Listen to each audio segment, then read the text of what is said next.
Hey there, history junkies. Buckle up for a wild ride through time, where empires rise, crowns clash, and legends are born. From the sun-scorched forts of ancient Persia to the glittering courts of Elizabethan England. From the marble halls of Mughal India to the windswept steppes of Mongolia, we're diving into the epic sagas of the greatest rulers who ever lived.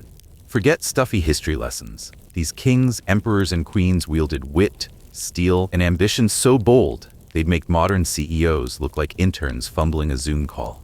Picture backstabbing courts, world-shaking conquests, and scandals juicier than a viral X thread. Sourced from ancient chronicles and spiced with whispers of legend, these tales will leave you stunned, inspired, and maybe a little grateful you're not dodging assassins in a medieval palace. Ready for a journey that'll grip you tighter than a Netflix cliffhanger? Let's go. Smash that like button, hit subscribe, and ring the bell if you're obsessed with epic history like we are. Drop a comment with where you're watching from and what time it is. Love seeing our global crew unite for these adventures. Now, dim the lights, crank up that fan for a soothing hum. Sink into your comfiest spot. Let your mind drift to a memory that still sparks joy and soak in the vibe. Hop into our time machine and let's unravel the greatness of rulers who shaped the world. Step into ancient Persia, where Cyrus the Great built an empire so vast it made borders look like mere suggestions, conquering with charm sharper than a viral tweet. Ready to meet the king who rewrote the world's playbook? Imagine waking under the golden dawn of ancient Persia, around 600 BC, the sun climbing the rugged hills of Anshan like a startup logo lighting up a pitch deck. The air hums with wild herbs, smoke from distant campfires, and a shepherd's flute riffing like it's chasing Spotify streams. Your feet hit the gritty earth, your tunic scratching like a thrifted t-shirt from a sketchy eBay deal. Fresh flatbread's aroma battles the musky stench of horse stables, with a hint of altar incense signaling that gods and kings are co-founders in this dusty startup called Persia. You're Cyrus, soon to be the Great, turning a backwater province into a global empire without a single coffee run or Wi-Fi router. Your hustle's no TikTok flex. Thank your firewall for no spear-throwing invaders crashing your project launch. Your childhood's no chill Netflix binge. Born in Anshan, a vassal state under media's iron grip, your palace is more mud brick Airbnb than luxury penthouse. Your dad, Cambyses Ard, runs the Pars tribe like a scrappy team lead with no equity. Your mom, Mendane, daughter of media's king Astyages, brings royal clout, making you a dual-boot heir of power and drama. The wind whispers through date palms, carrying news of Assyria's collapse, a reminder that even top empires crash like a crypto coin in a market dip. Your upbringing's intense. Thank your online courses for no chariot raids like a DDoS attack on your startup. You train like it's ancient CrossFit. Archery burns your arms like a brutal gym session. Horse riding chokes you with dust. And governance lessons hit like a TED Talk from a warlord with no chill. Sweat stings. Bowstrings snap like an overstretched app. And forged smoke smells like a Bubba Q gone wrong. Mentors, grizzled warriors, and sages who'd roast you on X for missing a shot. Drill tales of kings who tanked for ignoring omens, like falling for a phishing email. Villages nearby reek of open sewers, worse than a music festival porta potty. Your grind's tough? Thank your air-conditioned office for no desert training like a viral fitness challenge fail. Herodotus spins a wild tale. Astyages, your paranoid grandpa, dreams you'll topple him and orders baby you deleted. Fate intervenes, and a shepherd raises you like a secret superhero, your royal blood hidden until it leaks like a PR crisis. It's half myth, but Astyages' paranoia vibes like a conspiracy thread on Reddit. Growing tall with midnight black hair and eyes sharp enough to cut through court BS, you draw side eyes from media's nobles, fed up with Astyages' tyrant tantrums. Their whispers, soft as silk in Ecbatana's stone halls, smell like rebellion. And you're the spark. Your origin story's wild. Thank your LinkedIn for no royal hit squads like a bad true crime podcast. By 550 BC, media's a chaotic Discord server, Astyages' paranoia tanking his leadership cred. You're king of Anshan, leading a lean Pars crew like a startup with no VC funding. The court's murmurs like notifications flooding a group chat scream, revolt. You rally media's disgruntled elites, your rebellion a Kickstarter campaign with swords instead of swag. General Harpagus, burned by Astyages' betrayal, Serving him his son for dinner? Yep, ancient drama hits hard, flips to your side. Near Pasargade, your smaller army funnels media's forces into valleys, archers raining arrows like a spam filter gone rogue. The ground shakes with hooves, dust swirls like a sandstorm filter, and blood and smoke air stings your lungs. Astyages is captured, maybe retired or locked down like a CEO banned from his own boardroom. You've hacked media's OS, merging pars and meads into your empire's beta. Your takeover's epic. Thank your pitch deck for no cavalry charges like a crashed Zoom demo. Next, UI Lydia, where Croesus swims in gold like a crypto bro pre-crash. Around 547 BC, you march on Sardis, its temples gleaming like NFT marketplaces, markets buzzing with spices pricier than your rent. Croesus, hyped by a vague Delphi oracle, crossed the river and Empire falls, thinks he's got you. Spoiler, he's betting on the wrong stock. At Tyria, swords clash louder than a festival mosh pit, the air sharp with dry grass. You fake a retreat, luring Croesus to Sardis for a siege. A soldier finds a cliffside path, think parkour with spears, and your troops sneak in, torches flickering like a low-budget sci-fi set. Sardis falls, Croesus spared, maybe even dropping wisdom like a guest on your podcast. His gold coins jingle like Venmo alerts, looted temple incense smelling sweeter than victory. Your strategy's slick. Thank your analytics for no oracle misreads like a bad crypto trade. In 539 BC, you target Babylon, the ancient world's Silicon Valley. Culture, wealth, drama on max. King Nabonidus, an absentee CEO, has ghosted his priests, who are ready to unfollow. You don't just invade, you innovate. Legend says you divert the Euphrates River, letting your troops wade in like it's a kiddie pool. Moonlight glints off ripples, mud and adrenaline thick in the air. Babylon opens its gates, crowds roaring like a stadium, temple oils smelling like a luxe spa.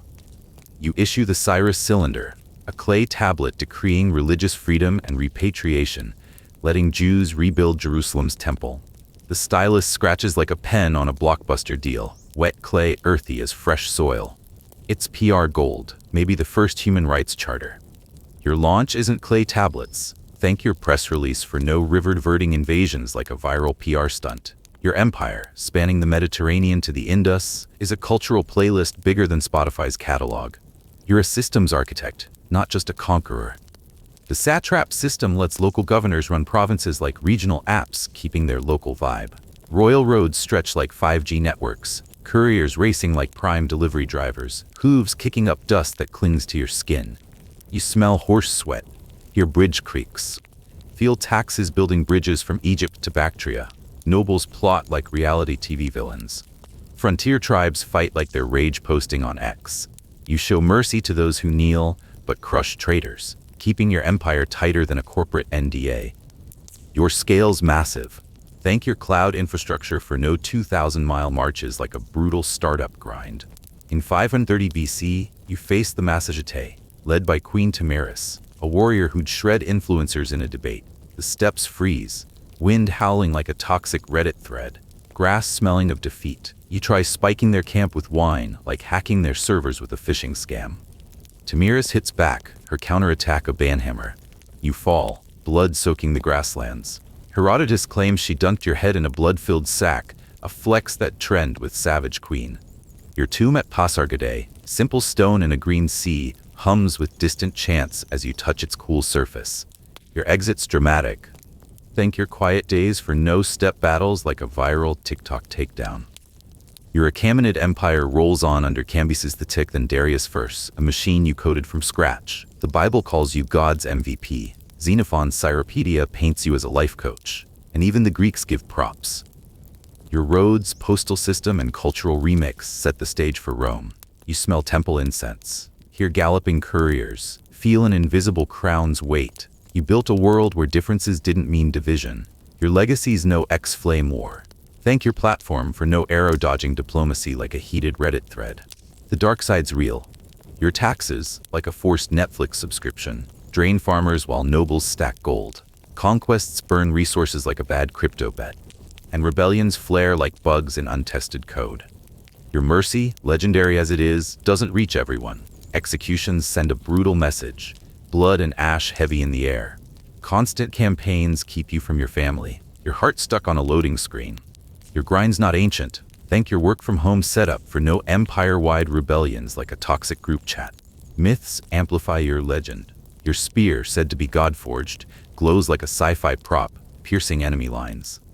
A dream of a united Persia, seen under starry skies, is your divine pitch deck, verified by priests. A sandstorm at Sardis scattering Lydia's army is your heavenly DDoS attack. Tales of you sparing Croesus go viral like an ancient NFT drop. Your war horses, blessed for battle, charge like Tesla Cybertrucks across dusty plains. Your vision's not divine. Thank your mood boards for no priestly hype like a preachy YouTube sermon. Your Cyrus the Great, a Persian prince who toppled empires, coded a global system, and left a legacy no algorithm could match. Your wars were brutal, your reforms epic. Your vision, a world's OS built from scratch. Cyrus stunned Persia with his empire, but now head to Macedonia, where Alexander the Great swept across continents like a meme gone global, leaving chaos and legends in his wake. How did a young warlord conquer the known world? You awaken in Pella, Macedonia, 356 BC, under a dawn spilling over jagged hills like a viral Instagram filter cranked to max. The air hums with olive blossoms, forge smoke, and distant goat bleats, vibing like an indie band's SoundCloud demo. Your sandals crunch gravel, your wool tunic itches like a cheap Amazon knockoff.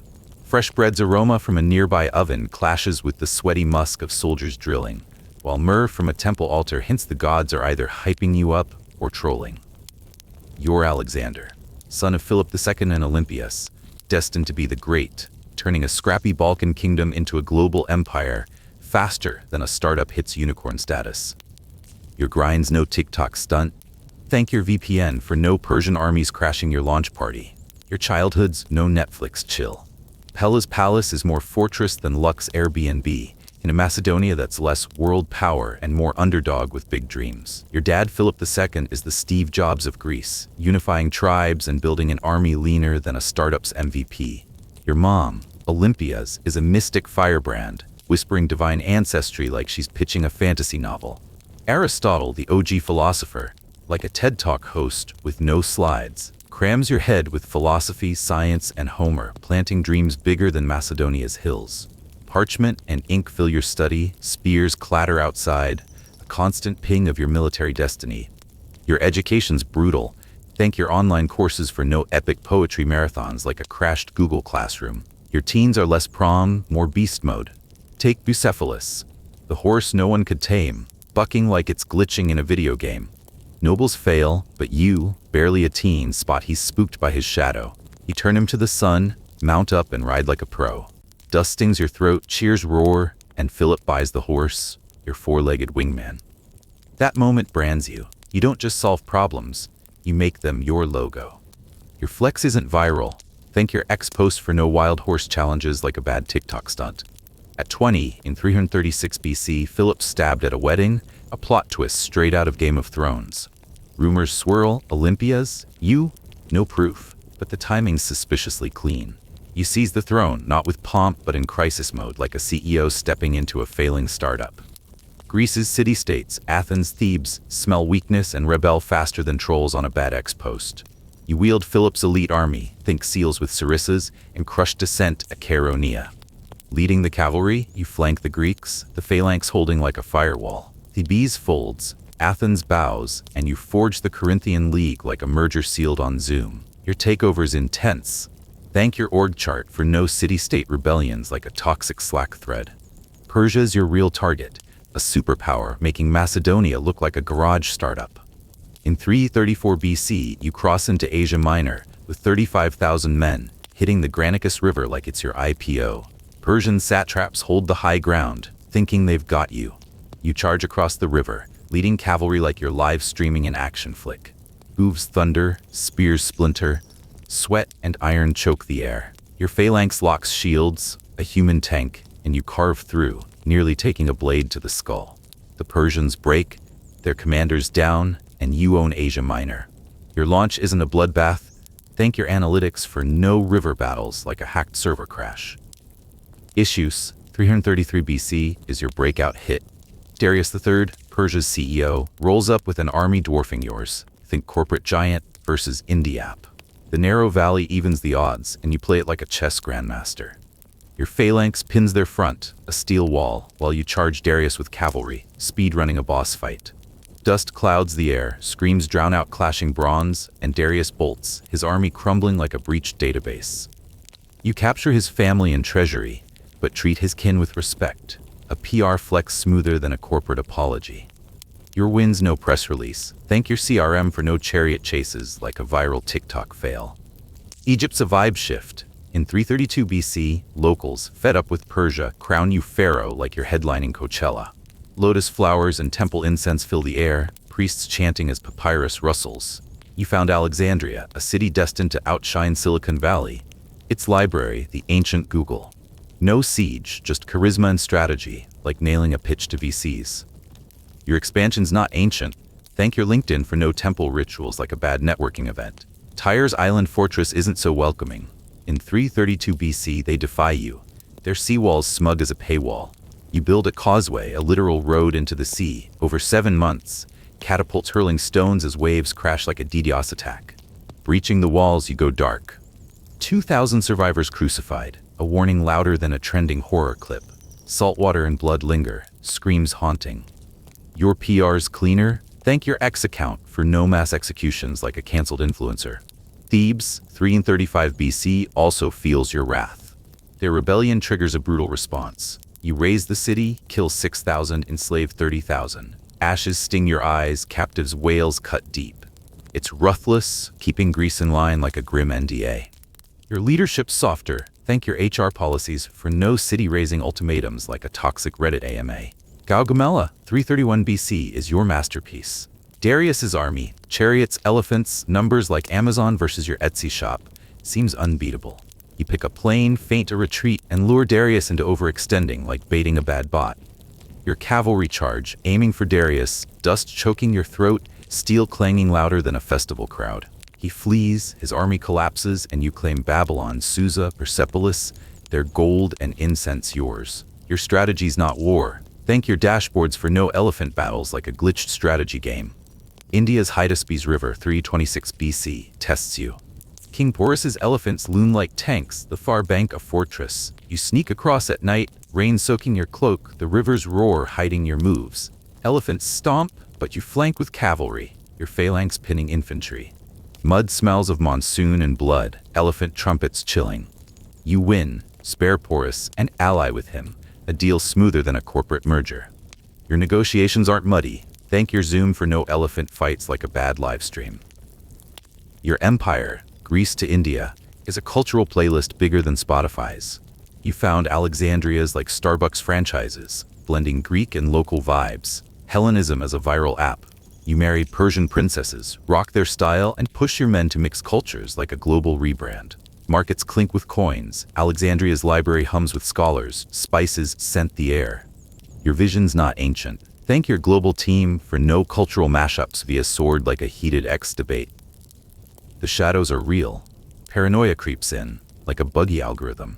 You execute loyal generals like Philotas, suspecting plots, and tax locals like a predatory app subscription. Hephaestion's death in 322 BC hits like losing your co-founder, his funeral pyre thick with myrrh and grief. Your men, exhausted post-Hydaspes, refuse to march at the Hyphasis River. You turn back, a rare empathy flex. The desert march back kills thousands. Hunger, heat, disease, like a failed product launch. Your losses aren't epic. Thank your support network for no desert death marches like a grim TikTok vlog. In 323 BC at 32, you die in Babylon. Fever, poison, or wine, no one knows. Frankincense chokes the palace air, your breath fading. No heirs ready, and your empire fractures like a startup without a succession plan. Hellenism lives on, shaping Rome and beyond, your Alexandria's cultural APIs for centuries. You visit Achilles' tomb, inspired by his epic, and laugh when Diogenes tells you to get out of his sunlight. That's you, warrior, dreamer, builder. Your legacy's no ex-post. Thank your digital footprint for no empire-shattering fevers like a viral obituary. You're Alexander the Great, a Macedonian kid who conquered Persia, coded Hellenism, and left a legacy no algorithm could match. Your wars were brutal, your vision epic, your empire a world's OS built from blood and dreams. Alexander's conquests blazed bright, but in India, Ashoka the Great traded blood-soaked battles for Buddhist peace. like a warrior turning wellness guru. What drove this emperor to swap swords for serenity? You awaken in Pataliputra, the heart of the Maurya Empire, around 304 BC, as dawn paints the Ganges River gold, like a perfectly curated Instagram sunrise reel.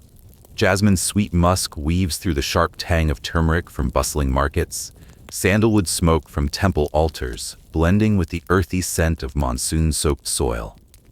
Your sandals slap against polished stone floors in a palace pulsing with ambition, its corridors alive with the clink of bronze armor and the murmurs of courtiers plotting like they're in a high-stakes corporate boardroom.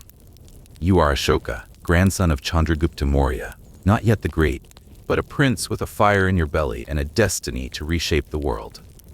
Your rise isn't a LinkedIn promotion. Thank your team's trust for no sibling rivalries exploding like a startup's hostile takeover bid. Born into the Maurya dynasty, you're the son of Bindusara, the second emperor, and a mother whose name history half forgets, but whose fierce spirit courses through you. Pataliputra's palaces, with their carved pillars and lotus motifs, are your playground, but you're no pampered royal. The city buzzes like a Silicon Valley hub, its streets choked with merchants hawking silk, philosophers debating karma, and soldiers sharpening spears that gleam like polished pitch decks. You're not the eldest son. Susima, your half-brother, has that edge, so the throne feels as distant as a pre-seed startup landing venture capital. Yet your knack for strategy shines early.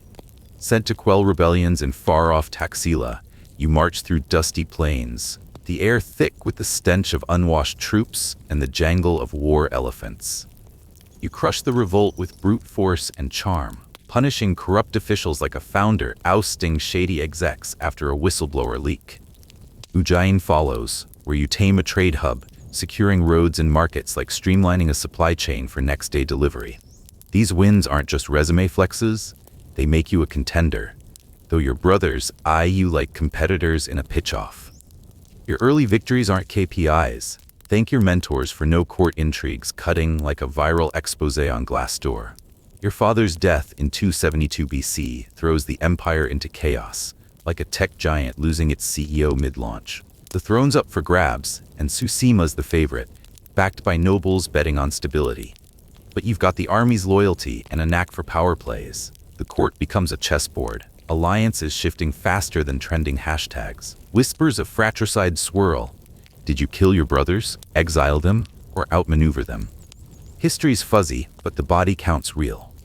By 268 BC, you're emperor, your hands stained, but your crown secure. The air in Pataliputra reeks of intrigue and incense, the weight of a fractured family heavy as your new scepter. Your ascent isn't a corner office. Thank your negotiation skills for no palace betrayals stinging like a backstabbed alliance in a strategy game. Your early reign is all about expansion, like a startup chasing global markets. The Maurya Empire, already vast, needs tightening. You inherit Chandragupta's disciplined army, think Delta Force with war elephants, and a bureaucracy sharper than a data analytics dashboard. Your gaze turns to Kalinga, a coastal kingdom on the Bay of Bengal, rich in trade routes and defiance. Its ports hum with ships carrying pearls and teak, its markets rivaling a modern e-commerce hub. Conquering it means owning India's eastern seaboard, like securing a monopoly on cloud infrastructure. In 261 BC, you unleash a relentless campaign. Your army, a juggernaut of infantry, cavalry, and elephants, storms Kalinga's plains. Swords clang louder than a festival soundstage, elephants trumpet like air raid sirens, and the air chokes with dust, blood, and the acrid stench of burning villages. You win, but the cost is catastrophic. 100,000 dead, 150,000 enslaved, entire regions reduced to ash. The battlefield reeks of rotting flesh and charred wood, a grim reminder of your ambition's toll. Walking among the corpses, you see a woman clutching her dead child, her grief sharper than any spear. That image cracks your soul, a pivot point heavier than any boardroom failure. Your conquests aren't revenue spikes. Thank your ethics training for no war-torn regrets, haunting like a failed product launch gone viral. Kalinga's horror rewires your core. You embrace Buddhism, its dharma, compassion, justice, balance, becoming your new operating system, like a tech mogul pivoting to a purpose-driven brand. You carve edicts on pillars and rocks across the empire, from Himalayan foothills to Myanmar's jungles, ancient billboards etched in Prakrit, Greek and Aramaic, preaching tolerance and welfare. These aren't just royal memos, they're policy frameworks, slashing harsh punishments, pushing judges to favor mercy, like a reformer rewriting a justice algorithm. Your empire, stretching from Afghanistan to Bangladesh, transforms into a cultural crossroads. Its roads buzzing with traders swapping silk for saffron, ideas for incense.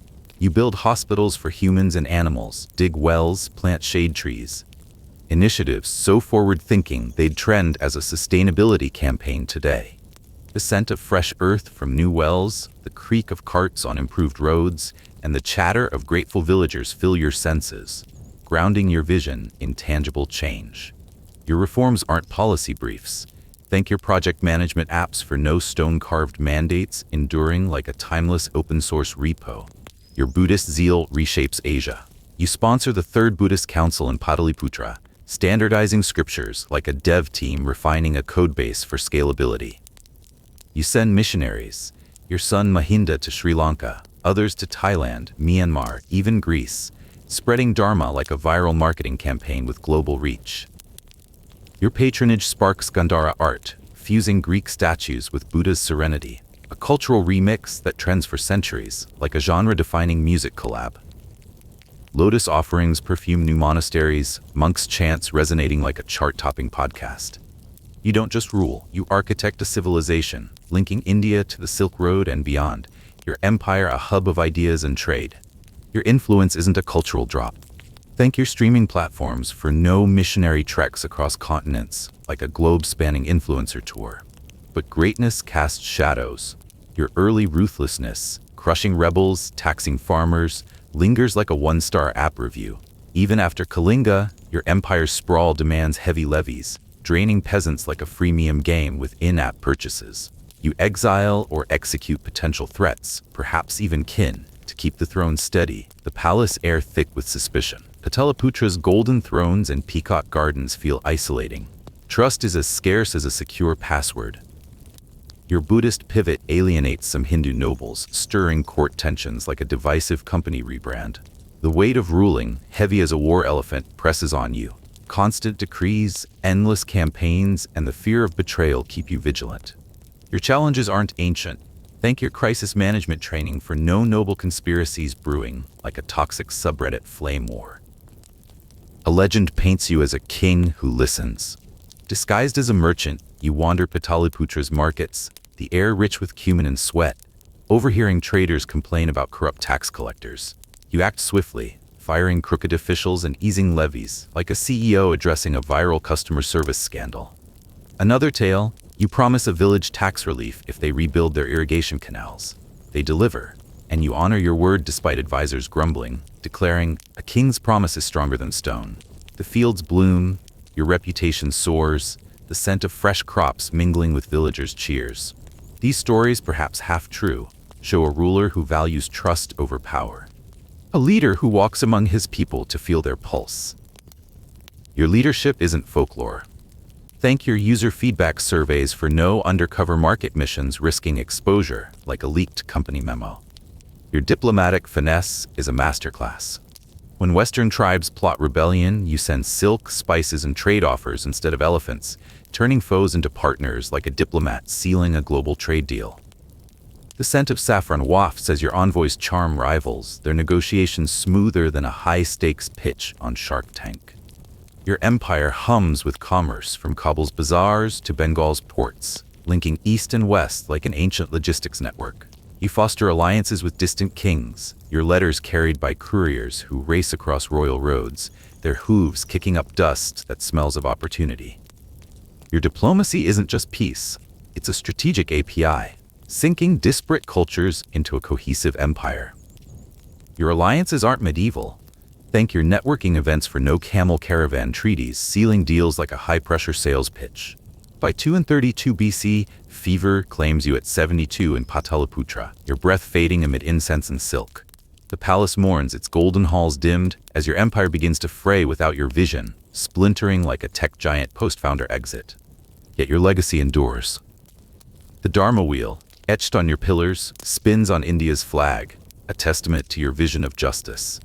Buddhism blooms across Asia, from Sri Lanka's stupas to China's temples, your missionaries' work echoing like a viral TED Talk with centuries of reach. Your edicts, carved in stone, are history's open-source records, detailing a ruler who pivoted from bloodshed to compassion.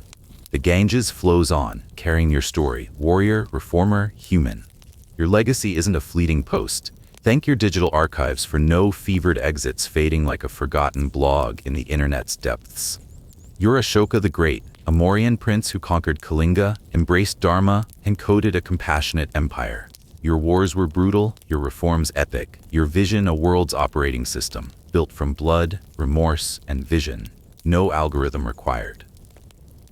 Ashoka lit up India with compassion, but now shift to Rome, where Augustus transformed a crumbling republic into an imperial titan, like a CEO turning a failing startup into a global brand.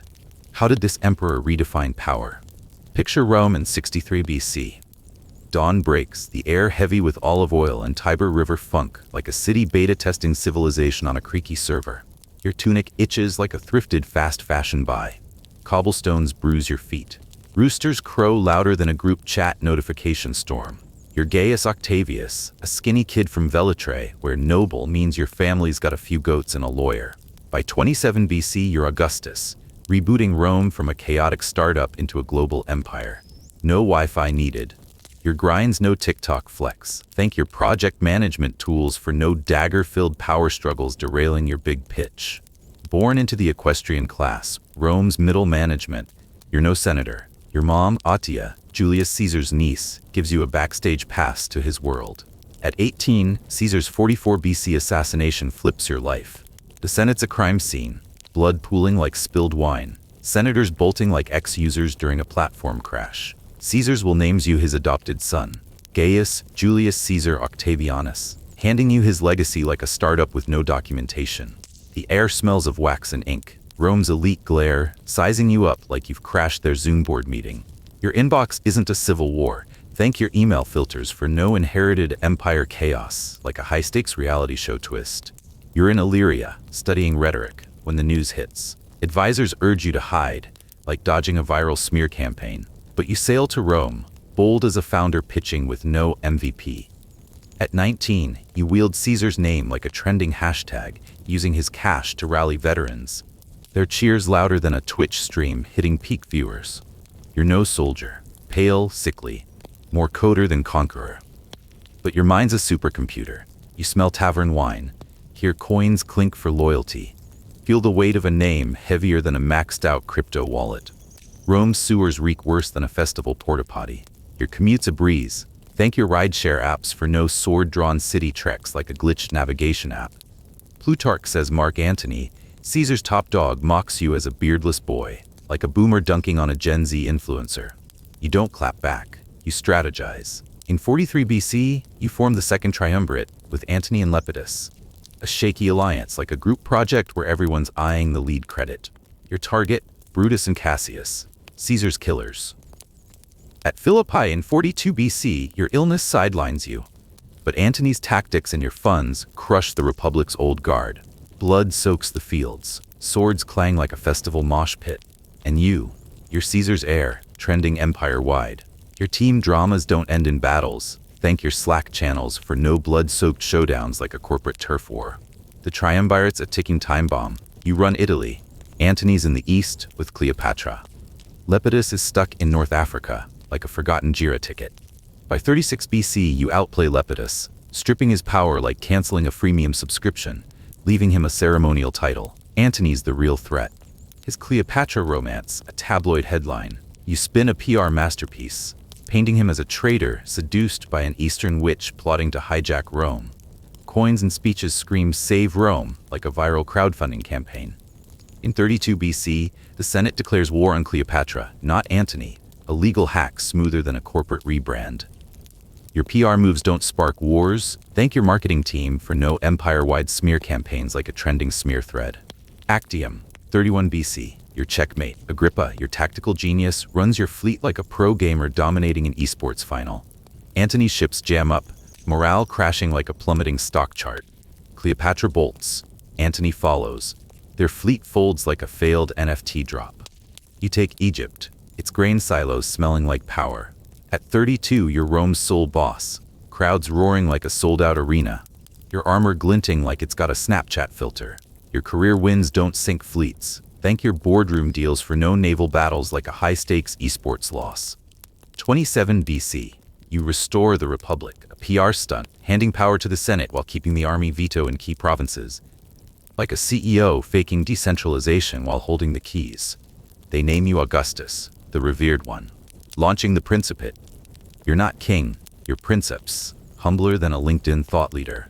Rome's forum hums with marble dust. You rebuild temples and roads, turning brick into a marble masterpiece, like upgrading from dial-up to fiber-optic broadband. You smell chisels, hear hammers, feel a crown you never wear. Your rebrand didn't rewrite a civilization. Thank your design tools for no marble-chiseled city overhauls like a city planner's dream project. Your empire spans Spain to Syria, but you conquer smart, not reckless. Egypt's your breadbasket, grain ships feeding Rome like a global supply chain on steroids. You pick a loyal knight to run it, dodging a rogue senator's coup like a cybersecurity patch. In Spain, the Cantabrian Wars, 29 to 19 BC, grind on. Mountain tribes, like battling persistent malware. You and Agrippa win, unlocking gold mines richer than a tech unicorn's valuation. The Balkans get forts and roads, a firewall against tribal raids. You smell forge smoke, hear boots crunch, taste dust on marches. Scaling a team's tough. Thank your cloud infrastructure for no legion-led campaigns like a logistics nightmare. Diplomacy's your ace. Parthia, Rome's rival, holds standards from Crassus's 53 BC Carrhae disaster, a sting like a one-star company review. You don't fight, you negotiate, sending gold and flexing troops in Syria like a strategic LinkedIn post. In 20 BC, Parthia returns the Eagles, a win you splash on coins like a viral ad campaign. The air smells of ink and triumph, crowds louder than a live stream peak. You marry off kin for alliances, like sealing partnerships with royal stakes. Your deals don't need dowries. Thank your video calls for no cross-empire negotiations like a high-pressure investor pitch. Your reforms are a systems overhaul. You trim the army to 28 legions like a lean tech firm optimizing headcount, stationing them at borders like edge servers. The Praetorian Guard's your secret service. Urban cohorts and firefighters, your antivirus, keeping Rome stable. You split provinces, senators get stable ones. You control the wild cards like Egypt, like a CEO holding key markets. Taxes flow like a subscription model, funding aqueducts and roads that make Rome a 5G metropolis. Your Lex Julia laws push marriage, cracking elite scandals, even exiling your daughter Julia to set an example, like a founder enforcing company culture. Your HR doesn't banish family. Thank your employee handbook for no exile-level discipline like a strict corporate policy. You're a brand genius. Virgil's Aeneid and Horace's Odes hype you as Rome's savior, sharper than a Super Bowl commercial. Your statues, forever young, are like curated Instagram headshots across the empire. You rebuild 82 temples, erect the Arapacis, and boast, "I found Rome brick, left it marble." The Tiber sparkles, stone dust fills the air, crowds chant like you've dropped a chart-topping single. Your brand doesn't need marble. Thank your content strategy for no empire-wide statue campaigns like a viral influencer rollout.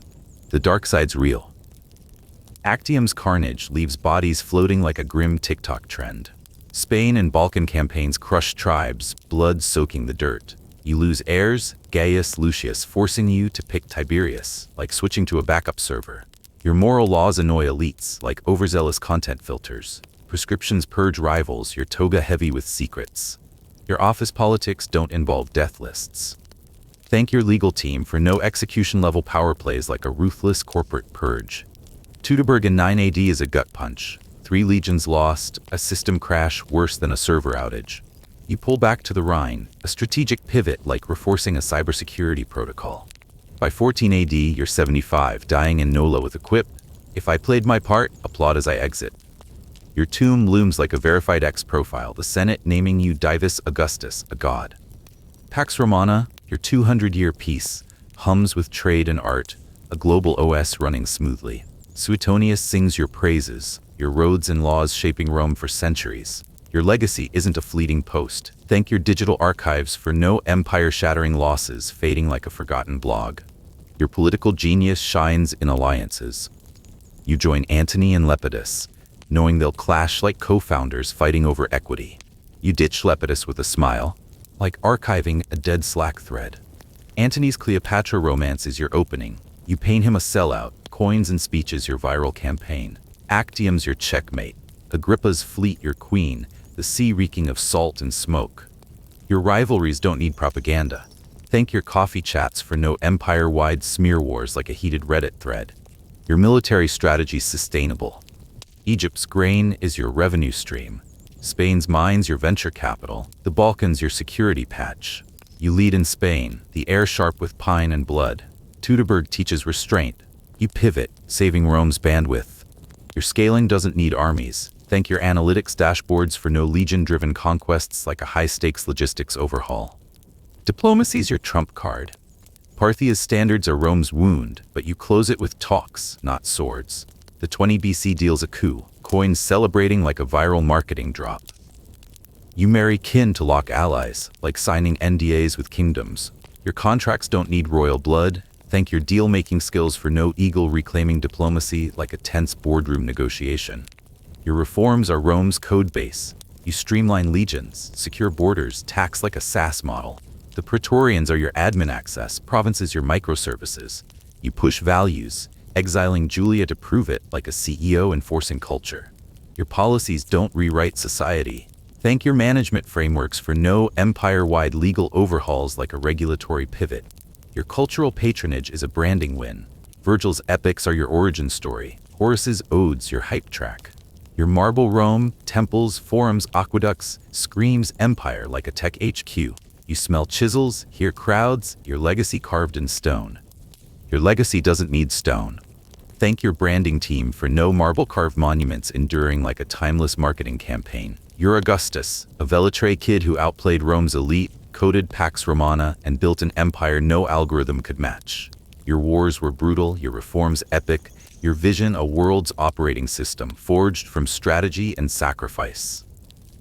Augustus forged Rome's glory, but in the east, Qin Shi Huang welded China's warring states with ruthless ambition, like a tech mogul monopolizing a market. Who built an empire and a terracotta army? Imagine waking in 259 BC in Handan, capital of Zhao, where the air smells of coal dust and horse sweat, the streets buzzing like a pre-industrial server farm. You're Ying Zheng, a boy born to a Qin prince and a dancer, stuck in enemy territory like a startup founder in a rival's boardroom. Your sandals slap against muddy paths, the clatter of chariots louder than a group chat blowing up. Zhao's nobles sneer at you, a Qin hostage, their hostility sharp as a bad X review. By 221 BC, you're Qin Shi Huang, the first emperor, uniting China's warring states into one empire. No algorithm needed. Next time you're juggling a project deadline, thank your stars you're not dodging assassins to unify a nation. You're born into chaos, the warring states period, 475 to 221 BC, where 7 kingdoms, Qin, Zhao, Wei, Chu, Yan, Qi, clash like tech giants fighting for market share. Your father Zichu, a Qin prince, is a political pawn in Handan. Your mother Zhao Ji, a dancer backed by merchant Lu Buwei. Growing up in Zhao's hostile capital, you're a target, the air thick with intrigue and lotus perfume. At 13, in 247 BC, your father's death makes you Qin's king. But Lu Buwei runs the show, like a VC controlling a startup. You smell ink and wax in the palace, hear whispers of betrayal, and feel the weight of a crown you're too young to wear. When your inbox floods, be grateful it's not a kingdom under someone else's thumb. Your childhood's no Minecraft marathon, it's a survival game. Zhao's streets reek of danger, spies lurking like bots in a chat room. You study warfare and governance, your mind sharp as a quantum processor. By 21, you're done being a puppet. Lu Buwei's ousted, exiled to the boonies with a polite shove, like unfollowing a toxic influencer. Your mother's lover, Lao Ai, tries a coup. Bad move. You crush his rebellion, his screams echoing like a deleted subreddit, and banish Zhao Ji. The palace smells of blood and incense, your rule now ironclad. Your office drama's tough, but thank your HR for not requiring executions. From 230 to 221 BC, you launch a 10-year blitz to conquer the 6 rival states. Han falls first, its weak defenses folding like a startup with no funding. Zhao's next, its court fractured by your spies spreading fake news, like a viral X smear campaign. Wei's capital drowns under your diverted Yellow River, a hack smarter than a DDoS attack. Chu, the giant, crumbles under General Wang Jian's 600,000 troops, its fields reeking of smoke. Yan's king sends assassin Jing Ke, but you dodge his dagger like sidestepping a bad deal, then crush Yan. Qi surrenders without a fight, lulled by your fake diplomacy like a competitor buying your PR. By 221 BC, you're Qin Shi Huang, first emperor, uniting China under one banner, the air alive with cheers louder than a live stream peak. Your biggest win didn't need a decade of war. Thank your conference calls for that. You don't just conquer, you rewire China. You standardize writing, weights, and coins, like syncing a nation to one cloud platform. Roads and canals link your empire, like a 5G network for chariots. The Great Wall's foundations rise, a firewall against northern nomads, its stones smelling of sweat and dust. Your legalist laws, crafted with advisor Li Si, are harsh. Think corporate compliance on steroids, punishing dissent with whippings or worse. You burn Confucian books, bury scholars like a CEO purging rival ideas. The palace hums with scribes' brushes, your decrees sharp as a viral post. Your company's rebrand didn't unify a civilization. Thank your marketing team for that. Your military's a juggernaut, but strategy's your edge. Han's quick takedown in 230 BC sets the tone, like acquiring a weak competitor. Zhao's nobles, split by your spies, collapse like a hacked server. Wei's capital, Daliang, floods under your river diversion, a natural DDoS that starves them out. Chu's vast armies fall to Wang Jian's patient tactics, cutting supply lines like throttling bandwidth. Yan's assassin fails, and your counterattacks relentless like a cybersecurity sweep. Qi's king, lulled by gifts, surrenders like a user clicking a phishing link. You smell forge iron, hear war drums, taste victory's dust. Scaling a project's hard, but thank your cloud for not needing 600,000 troops. Diplomacy's your secret weapon. Northern tribes, like rogue startups, raid your borders. Instead of endless wars, you send gifts and arrange marriages, like signing NDAs with competitors. Your envoys, smooth as LinkedIn recruiters, neutralize threats with golden promises. Spies infiltrate rival courts, their coded messages faster than encrypted DMs, feeding you intel to outmaneuver enemies. The air smells of wax seals. Your alliance is tight as a blockchain. Your deals don't need royal weddings. Thank your Zoom for that. Your reforms are a masterclass in systems design. You divide China into 36 commanderies, like microservices reporting to you, the CEO. Governors, handpicked like execs, ensure no local warlord spawns a coup. Standardized coins and measures streamline trade like a universal API. Roads and canals, built by forced labor, connect your empire, their dust thicker than a construction site. Your legalist laws with Li Si's input enforce order, but dissenters face brutal penalties. Think content moderation with an executioner's axe. You smell papyrus and ink, hear laborers' groans, feel the empire's pulse. Your org chart doesn't need forced labor. Be grateful for that. You're a brand genius. Your title, First Emperor, screams ultimate power, like a verified X profile with infinite followers. The Great Wall, linking old fortifications, brands your empire untouchable. Its stones a flex louder than a Super Bowl ad. Palaces rise, their jade and bronze gleaming like a tech campus. You patronize no poets. Your deeds are the epic, carved in edicts like viral posts. The air's thick with paint and glory, your legacy a 4K monument. Your brand doesn't need stone, thank your social media. The dark side's grim. Your conquests leave rivers of blood like a grim TikTok trend. Chu's defeat alone buries thousands, their screams haunting the fields. Forced labor for the Great Wall and palaces kills countless workers, their sweat soaking the earth. Book burnings and scholar executions, 213 BC's cancel culture, silence dissent, but spark resentment, like a bad algorithm update. You exile your mother, purge Lu Bui's allies, your toga heavy with betrayal. Your office politics don't involve mass graves, thank your laws. Your obsession with immortality's your glitch. You chase elixirs, sending alchemists to distant lands, like a tech bro hunting biohacks. Mercury pills, meant to grant eternal life, weaken you, their metallic taste bitter as regret. By 210 BC at 49, you die on a tour, your body smuggled back to Xianyang, the air reeking of decay and secrecy. Your tomb, with its terracotta army, looms like a verified X account, guarding your legend. The Qin dynasty crumbles soon after, but your unified China, roads, and laws endure. A 2,000-year OS. Compare that to X's culture wars, and thank your stars for free speech without empires to run. Your rise was brutal genius. At 13, you're a puppet king, Lu Buwei pulling strings like a VC. By 21, you flip the script, exiling him with a smile, like firing a toxic co-founder. Laowai's coup gets crushed, your mother sidelined, the palace smelling of blood and power. You wield spies like a social media algo, sowing discord in Zhao's court. Your generals, Wang Jian Wang Bi, are your MVPs, their strategies sharp as a fintech app. Your hustle doesn't need purges, thank your coffee chats. Your military strategy's a masterclass. Han's quick fall is a market grab, Zhao's collapse a psyop win. Wai's flood tactic is a natural hack. Choose defeat a logistics coup.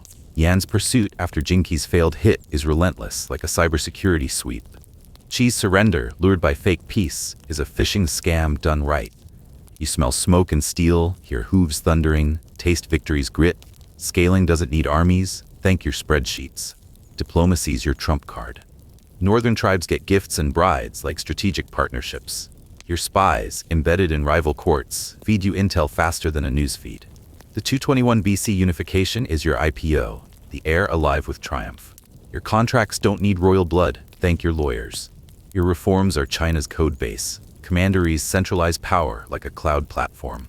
Standardized systems, coins, weight, script are your APIs, syncing a nation. The Great Wall's your firewall, roads your bandwidth. Legalist laws with Legacies genius are your OS, harsh but effective. Your policies don't rewrite society, be grateful. Your cultural legacy's a branding coup.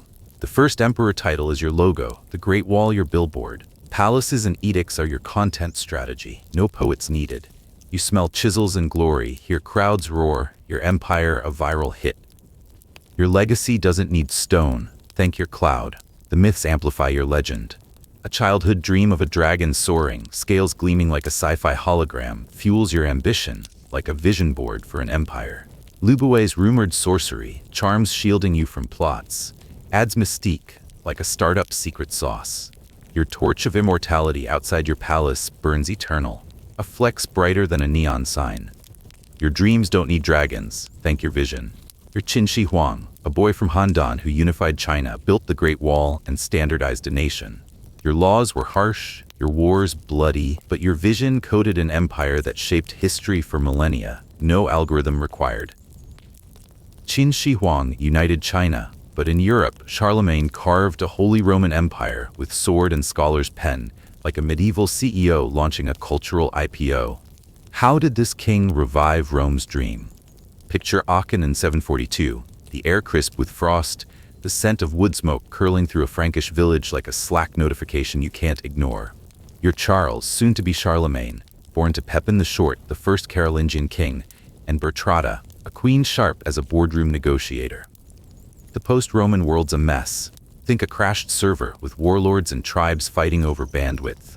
By 800, you're crowned Holy Roman Emperor, uniting Europe's fragments under one banner, no VPN required. When your project's a mess, thank your stars, you're not stitching a continent together. Your childhood's no TikTok scroll. Born in a Frankish stronghold, you grow up amid clanging swords and whispered plots, the air thick with tallow and ambition. Pepin's court buzzes like a startup incubator, grooming you for power. You learn Latin, Frankish, and a bit of Old High German, like mastering Python, SQL, and Java to run a multinational. At 26, in 768, Pepin dies, splitting the Frankish kingdom between you and your brother Carloman, like co-CEOs with clashing visions. The palace smells of wax and tension, your crown a heavy debug log. Your sibling rivalry's tough, but thank your group chats for not sparking civil wars. By 771, Carloman's mysterious death, whispers of poison swirl like a viral X conspiracy, hands you the keys to the Frankish Empire. You don't miss a beat, consolidating power faster than a merger. Your mother's diplomatic marriages, like LinkedIn connections, secure alliances, but you're no puppet. You smell parchment and steel, hear hooves pounding, and feel the weight of a kingdom now yours alone. Your promotion didn't need a dead rival, thank your HR policies. From 772 to 804, you wage a 33-year war against the Saxons, a Germanic tribe fierce as a DDoS attack. You blend brute force with forced conversions, like pushing a mandatory software update. In 782, after a Saxon revolt, you order the Verdun massacre. 4,500 prisoners executed, their blood soaking the earth like a grim data purge. Lombards fall in 774, their capital Pavia crumbling under your siege, like a competitor's stock tanking. Your empire stretches from France to Germany, Italy to Denmark, roads buzzing like fiber optic cables. Your expansion plans don't need massacres, thank your market research. You're a systems architect for an empire. You appoint counts and dukes as regional admins, reporting to you like project managers to a CEO. Your Missi Dominici roving inspectors are your cybersecurity team, sniffing out corruption. A unified legal code, the capitulary, syncs your empire like a cloud-based ERP system. Roads and bridges, built by levies, connect your realm. Their dust thicker than a construction site. You smell ink and vellum, hear scribes' quills scratching, feel the pulse of a centralized state. Your org chart doesn't need feudal oaths. Thank your cloud servers. The Carolingian Renaissance is your cultural IPO. You found schools and monasteries, like coding boot camps for nobles and clerics. Alcuin of York, your chief nerd, standardizes the Carolingian minuscule, a font so clear it's like switching from Comic Sans to Arial. You preserve Latin texts, like backing up the internet's archive, and patronize art that blends Roman grandeur with Frankish grit. The air hums with chants and ink, your court a Silicon Valley for scholars. Your startup didn't revive a continent's culture. Thank your Wi-Fi. Your military's a well-oiled algorithm. Against the Saxons, you build fortresses like firewalls, cutting supply lines like throttling bandwidth. The Lombard campaign of 774 is a blitz, your army sweeping Pavia like a cyber attack. You lead from the front, your presence boosting morale like a CEO's all-hands speech. The Verdun massacre, brutal as a server wipe, crushes Saxon resistance. You smell smoke and iron, hear war cries, taste victory's sweat. Your leadership doesn't need battlefields. Thank your Zoom rallies. Diplomacy's your API. You marry daughters to Avar princes, like signing strategic partnerships. Gifts of gold and horses to northern tribes are your PR campaign, keeping borders quiet like a non-compete clause. Spies, like encrypted bots, feed you intel on rivals. Your alliance with Pope Leo III, cemented by your 800 coronation, is a masterstroke, merging church and state like a corporate merger. The air smells of incense and wax, your deals tight as a blockchain. Your negotiations don't need royal weddings, thank your contracts. Your brand's a medieval viral hit. Crowned Holy Roman Emperor in St. Peter's Basilica, your title screams ultimate authority like a verified X profile with infinite reach. The Palace of Aachen, with its Roman-inspired arches, is your corporate HQ, gleaming like a tech campus. Your capitulary laws and schools are your content strategy. No bards needed. You smell marble and glory, hear crowds chant. Your empire a 4K monument. Your brand doesn't need stone. Thank your social media. The dark side's stark. The Saxon wars leave rivers of blood. Verdun's 4,500 dead, a grim hashtag. Forced conversions and temple burnings like a hostile content purge spark resentment. Your private life's a political chessboard. Multiple marriages like NDAs, secure alliances but leave little room for love. Illegitimate children stir court drama, like a leaked memo. You smell blood and incense, feel the weight of a crown forged in sacrifice. Your decisions don't cost thousands of lives. Thank your ethics board. Your legacy's coded into Europe's DNA. The Holy Roman Empire, born in 800, is your OS, running for centuries. Your laws and schools lay tracks for modern France and Germany, like open-source code for nation-states. The Carolingian Renaissance preserves knowledge, like a cloud backup for Western civilization. You die in 814 at 66 to 72 in Aachen, your body laid in a marble tomb, the air heavy with myrrh. Your legacy doesn't need an empire. Thank your digital footprint. Myths amplify your legend. Your sword, Joyeuse, glows like a sci-fi prop, its light scattering enemies like a DDoS defense. Your horse, Bayard, shifts sizes like a transformer, galloping you out of ambushes. A prophetic dream shows you atop a mountain, uniting Europe under one flag, like a startup pitch for a continent. A divine cloud shields your army, like a firewall from heaven. Your scepter, pulsing with mystic power, seals your divine right, like a verified badge. Your dreams don't need dragons. Thank your vision boards. Your rise was ruthless genius. Carloman's 771 death, maybe natural, maybe not, clears your path, like a competitor's sudden exit. You sideline rivals with the finesse of a corporate coup, your mother's alliances, your seed funding. By 774, you're king of the Lombards, your empire scaling like a unicorn startup. You smell betrayal and opportunity, hear trumpets, taste power's grit. Your hustle doesn't need purges, thank your mentors. Your military strategy's a masterclass. Saxon fortresses fall to your sieges like breaching a rival's network. The Lombard Blitz of 774 outsmarts Desiderius like a hostile takeover. You wield religion like a branding campaign, forcing Christian baptisms to unify your empire. You're on the battlefield, sword in hand, like a founder coding in the trenches. Scaling doesn't need armies, thank your analytics. Diplomacy's your trump card. Avar alliances, sealed with marriages, are your strategic partnerships. Gifts to Slavic tribes keep borders calm, like sponsored posts.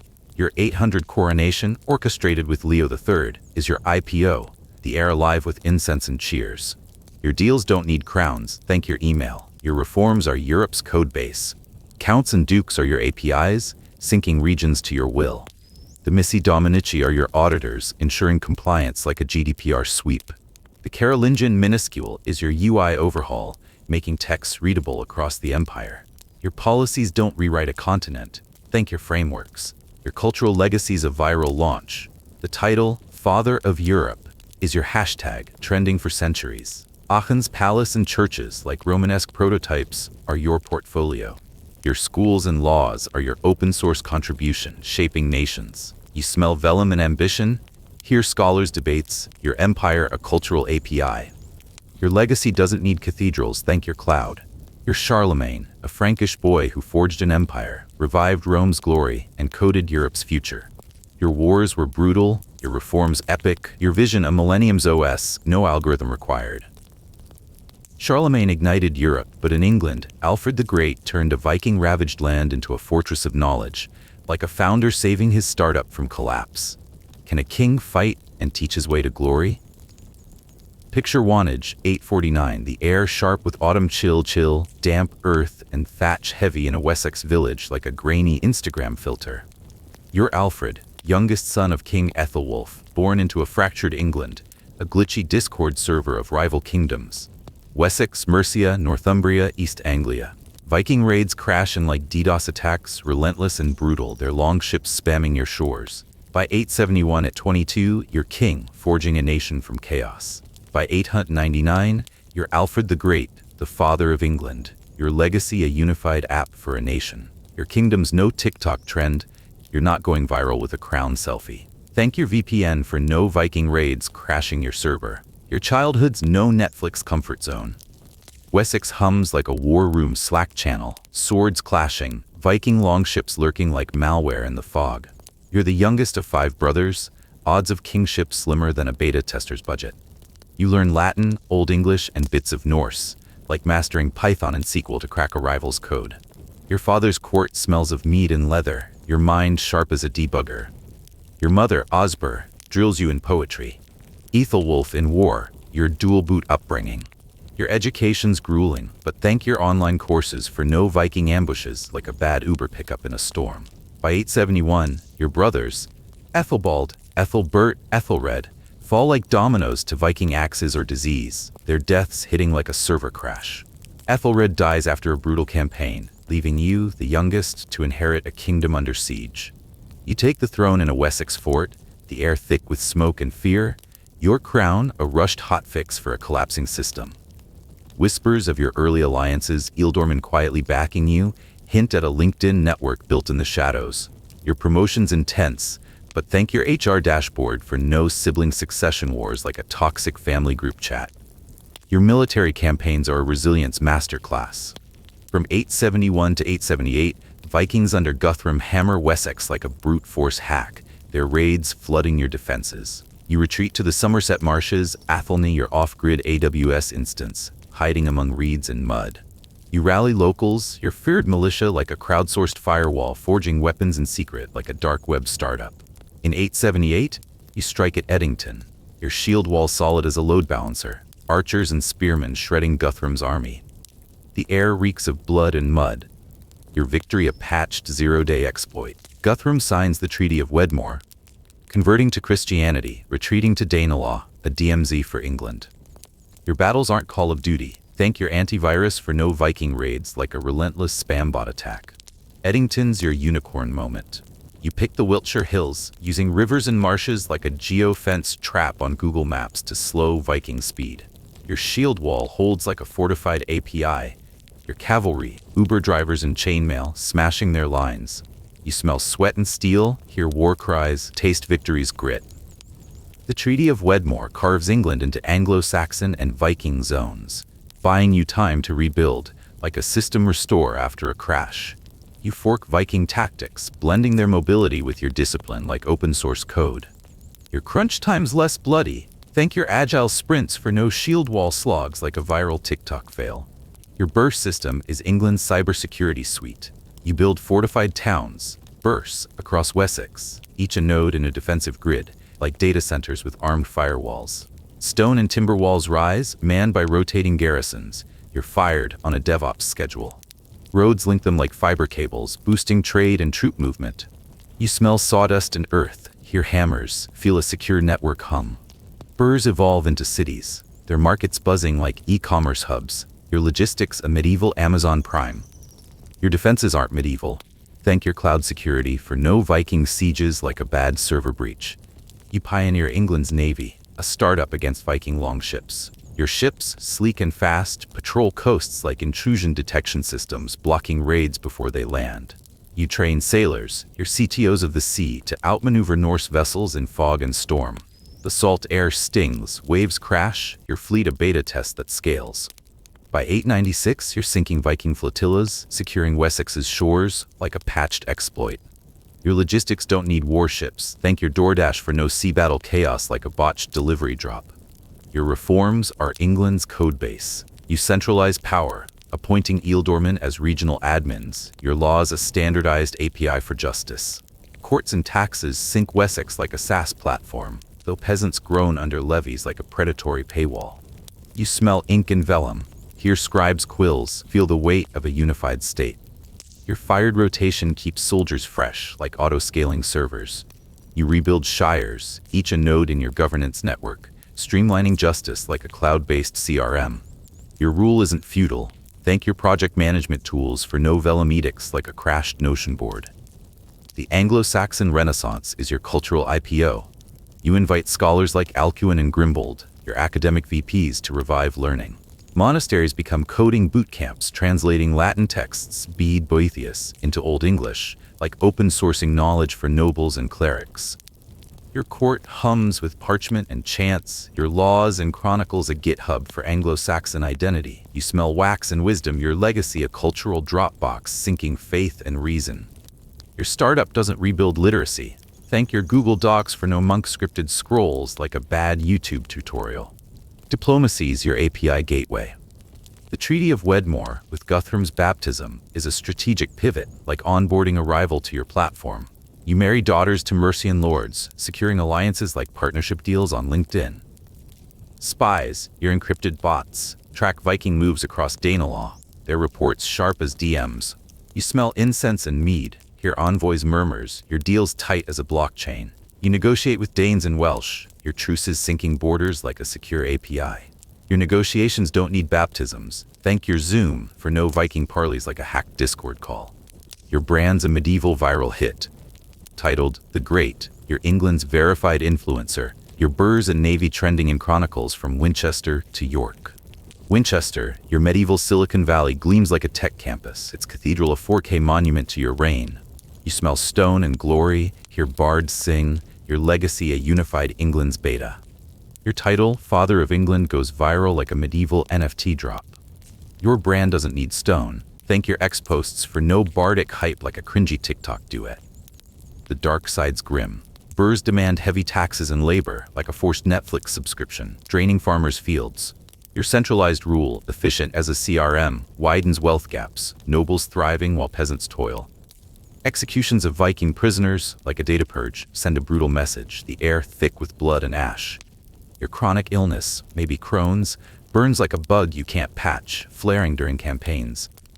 Suppressing Mercian and East Anglian revolts, plant seeds for unrest, like unpatched code in your empire. Your taxes don't draft peasants. Thank your accountants for no surf uprisings like a toxic Reddit thread. Your personal sacrifices scar deep. You lose brothers to war, their deaths like crashed nodes, leaving you alone to code Wessex's survival. Chronic pain gnaws, yet you lead battles. Your resolve a debugged script. You smell death and mud. Hear your soldiers' cries, taste grief's bitterness. Your retreat to Athelney, disguised among peasants, is your dark mode pivot, rebuilding from nothing like a solo founder in a garage. You miss your children's lives, your heart stuck on a loading screen. Your losses aren't just dynastic. Thank your therapy apps for no marshland exiles like a depressing TikTok vlog. Myths amplify your legend. Your sword and shield said to be divinely forged glow like sci-fi props, deflecting Viking spears. A dream of a united England, seen atop an Athelney hill, is your pitch deck from God, verified by monks. A storm at Eddington, rain and wind scattering Vikings, is your heavenly DDoS defense. The burnt cake's tale, where you're scolded for ruining bread while hiding, is your viral humility post, trending like a medieval NFT. Your warhorses, blessed for battle, charge like Tesla Cybertrucks across muddy fields. Your dreams don't need divine storms. Thank your vision boards for no monastic hype like a preachy YouTube sermon. Your rise was no fluke. As the youngest, you were a dark horse, but Ethelred's 871 death mid-Viking chaos thrust you forward. You fought alongside him, building cred like a stealth startup's beta tester. Chronicles call you chosen, but your victories under Ethelred, small raids, skirmishes, hint at calculated readiness, like a prepped Git commit. You smell ambition, hear oaths sworn, your throne a patched system ready for scale. Your career doesn't need dead siblings. Thank your mentors for no palace coups like a shady LinkedIn power grab. Your military strategy's a lean startup. You burn Viking ships like cutting a rival's API access and execute prisoners to deter raids, a grim rate limiter. Eddington's shield wall and ambush tactics are your MVP, iterated in Athelney's marshes. You lead in person, your presence a morale API, your spies mapping threats like dark web bots. Your logistics, grain horses, run like Amazon Prime deliveries, feeding armies across Wessex. Your scaling doesn't need blood. Thank your dashboards for no Viking massacres like a viral TikTok fail. Your diplomacy's a masterclass. Wedmore's treaty splits England like a market carve-out, giving Vikings Danelaw while you rebuild. Marriages and bribes to Mercians and Danes are your strategic partnerships, keeping borders quiet like NDAs. Your envoys, sharp as encrypted DMs, sync with Viking chieftains, the air humming with deals. You negotiate with Welsh kings, your truces a secure API for peace. Your deals don't need crowns. Thank your Slack for no Viking parleys like a hacked Discord raid. Your reforms code England's future. Burrs and the Navy are your infrastructure, laws and courts your governance layer. Your translations of Latin texts, Bede, Boethius, Augustine, are your open-source libraries, preserving Anglo-Saxon identity. You smell vellum and ambition, hear scholars debate, your vision a nation's kernel. Your court's a cultural Dropbox, syncing Wessex's identity across generations. You fund schools, your monasteries beta-testing literacy for the next century. Your policies don't unify kingdoms. Thank your frameworks for no tribal flame wars like a toxic Reddit thread. Your legacy's England's source code. You die in at 99, at 50 in Winchester, your tomb heavy with myrrh and reverence.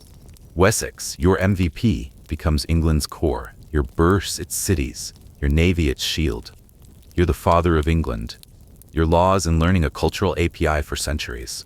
Chronicles and statues, from Winchester to London, are verified NFTs of your reign, your reforms seeding modern Britain. Your legacy doesn't need stone.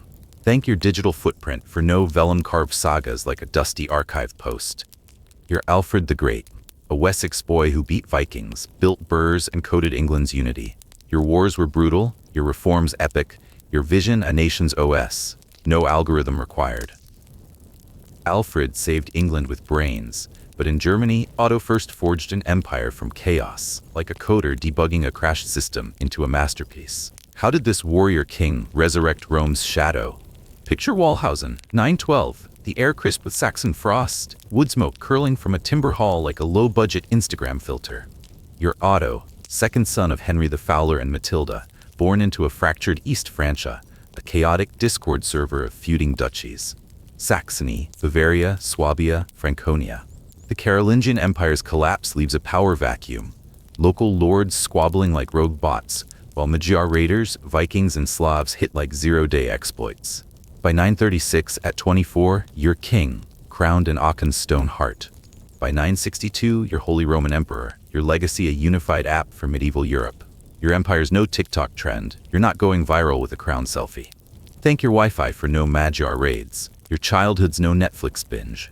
East Francia hums like a war-torn Discord server, Magyar hooves thundering, Viking sails looming. You're raised in a court smelling of leather and iron, learning Latin and Warcraft like dual-booting Python and SQL. Henry drills you in strategy, Matilda in piety, your dual-boot upbringing. You're not the heir, but your brother Thankmar's shadow sharpens your ambition, like a junior dev eyeing the CTO role. Your training's intense, but thank your online boot camps for no long ship raids like a bad Uber ride. In 936, Henry dies, and you're crowned in Aachen, Charlemagne's old HQ, the air thick with incense and ambition. You demand oaths from dukes, think forcing SaaS vendors to sign SLAs, crushing their autonomy dreams. Your coronation's a bold API call, centralizing power in a fragmented kingdom. Rebellion's flair. Thankmar, your half-brother, plots like a rogue insider. You crush him, his death a grim commit to your codebase, the air heavy with betrayal's sting. Your promotion's brutal, but thank your org chart for no family coups like a bad family reunion TikTok. Your military campaigns are a cybersecurity masterclass. From 937 to 955, you face Magyar raiders, relentless botnets, slamming East Francia's borders. In 939, you crush Slavs at the Unstrut River, your knights slicing through like a patched exploit, the mud reeking of blood. Augsburg in 955 sets the stage, your tactics a beta test for Lechfeld. There, you crush the Magyars, your shield wall a firewall, their arrows useless against your cavalry's DDoS counterstrike. You smell sweat and steel, hear victory's roar. Your battles are virtual, thank your antivirus for no mud-soaked massacres like a bad TikTok challenge gone wrong. Lechfeld's your unicorn moment. Near Augsburg, you pick a floodplain, using hills and rivers like a rate limiter against Magyar mobility. Your heavy cavalry, medieval tanks, smash their light horsemen, the air thick with dust and screams. You capture their leaders, execute prisoners, a brutal patch to deter future raids. The victory secures Central Europe, like locking down a critical server, and earns you the Great Badge. You integrate captured tactics, forking Magyar mobility like open-source code. Your crunch time's less bloody. Thank your agile workflows for no dust-choked executions, like a bad Instagram live. Your Italian campaigns, 951 to 965, are a strategic pivot. Italy's a chaotic Discord server, its lords and cities fighting like misconfigured bots. You march south, smelling olive groves and ambition, to rescue Adelaide of Burgundy, a widowed queen. Marrying her in 951 links you to Italy's wealth, like a blockbuster merger. In 962, Pope John XII crowns you Holy Roman Emperor in Rome, the Basilica's marble cool, your crown a divine SSL certificate. You're now Christendom CEO, your spies mapping Italy's feuds like Google Street View. Your mergers don't need crowns, thank your contracts for no papal drama like a bad TikTok feud. Your Burgal system, fortified towns like Magdeburg, is East Francia's intrusion detection. Stone walls rise, garrisons rotate like DevOps teams, linking trade routes like fiber optics. You smell sawdust, hear hammers, feel a secure grid hum. These burrs morph into cities, their markets buzzing like e-commerce platforms. Against Vikings in the north, your coastal forts hold like edge servers, repelling raids. You fortify Saxony's rivers, your logistics a medieval Amazon Prime. Your security's digital, thank your firewalls for no Viking raids like a bad Uber surge. Your reforms are a governance rewrite. You centralize power, appointing loyal bishops as regional admins. Think IT managers without dynastic bugs. Your laws, etched on vellum, are a standardized API for justice, curbing noble feuds. You smell ink, hear scribes' quills, feel the pulse of a unified state. The church becomes your DevOps team. Bishops managing lands with loyalty coded in. You tax peasants heavily, their fields drained like a predatory paywall. Your policies don't need parchment. Thank your CRM for no ink-stained edicts like a bad Pinterest board. Your Etonian Renaissance is a cultural cloud migration. You fund monasteries, medieval data centers, translating Latin texts, training clerics like full-stack developers. Magdeburg's cathedral shines like a 4K UI, spreading Christianity to Slavs. You smell wax and wisdom, hear chants, your court a GitHub for Carolingian knowledge. Scholars preserve Roman texts, your empire a cultural Dropbox syncing faith and reason. Your startup doesn't rebuild faith. Thank your APIs for no monk-scripted reboots like a bad YouTube tutorial. Diplomacy's your load balancer. Marrying Adelaide secures Italy like a strategic acquisition. You arrange noble marriages, corporate partnerships to bind duchies.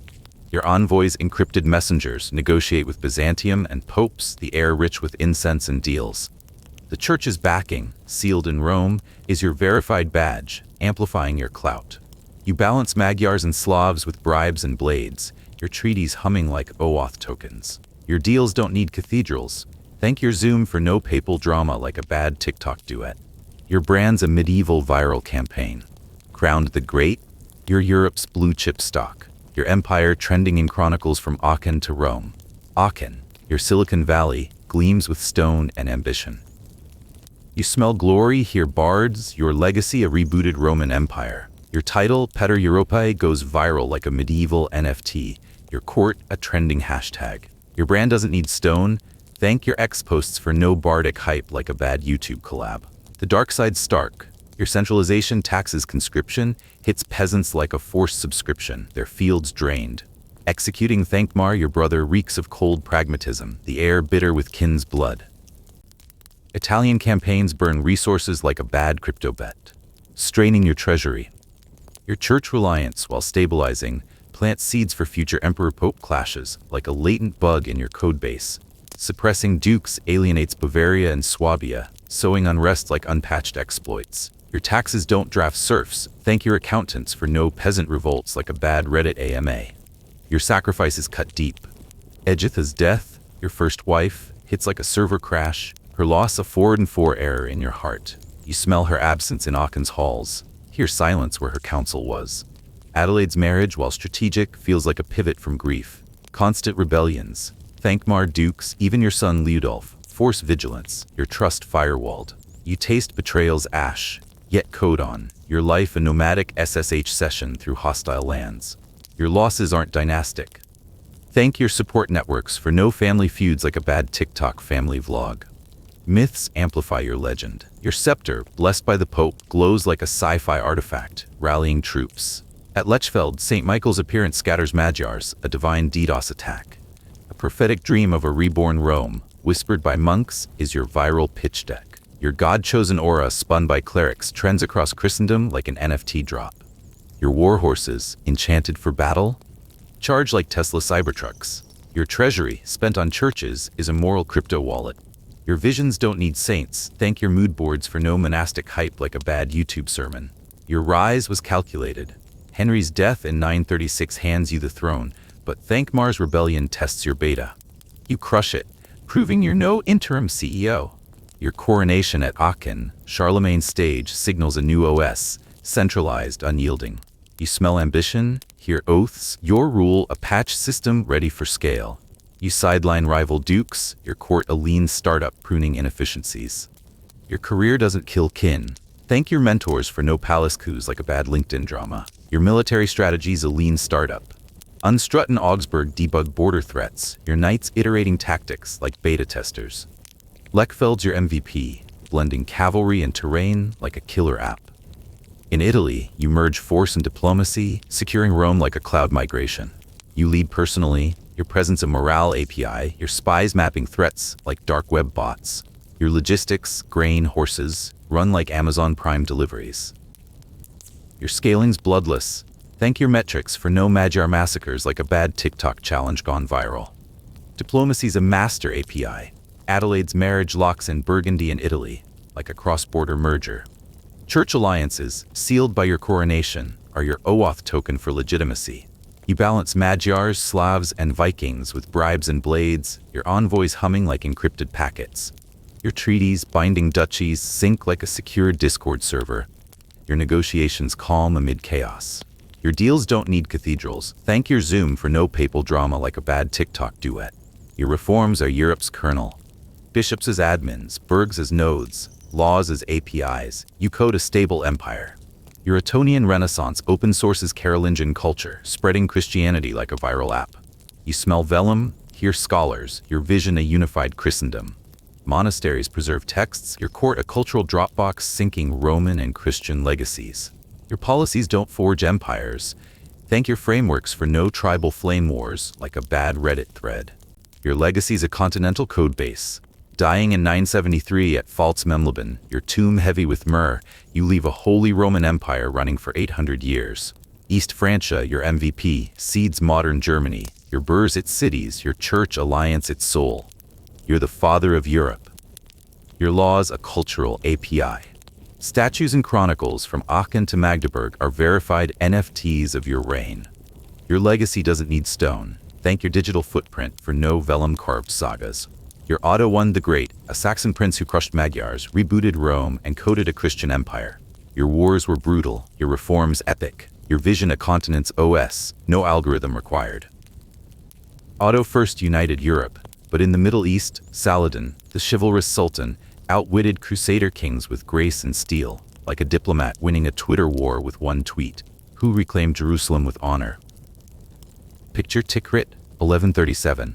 The Tigris River shimmering under a Mesopotamian sun, dust swirling in a Kurdish family's courtyard like a glitchy Instagram filter.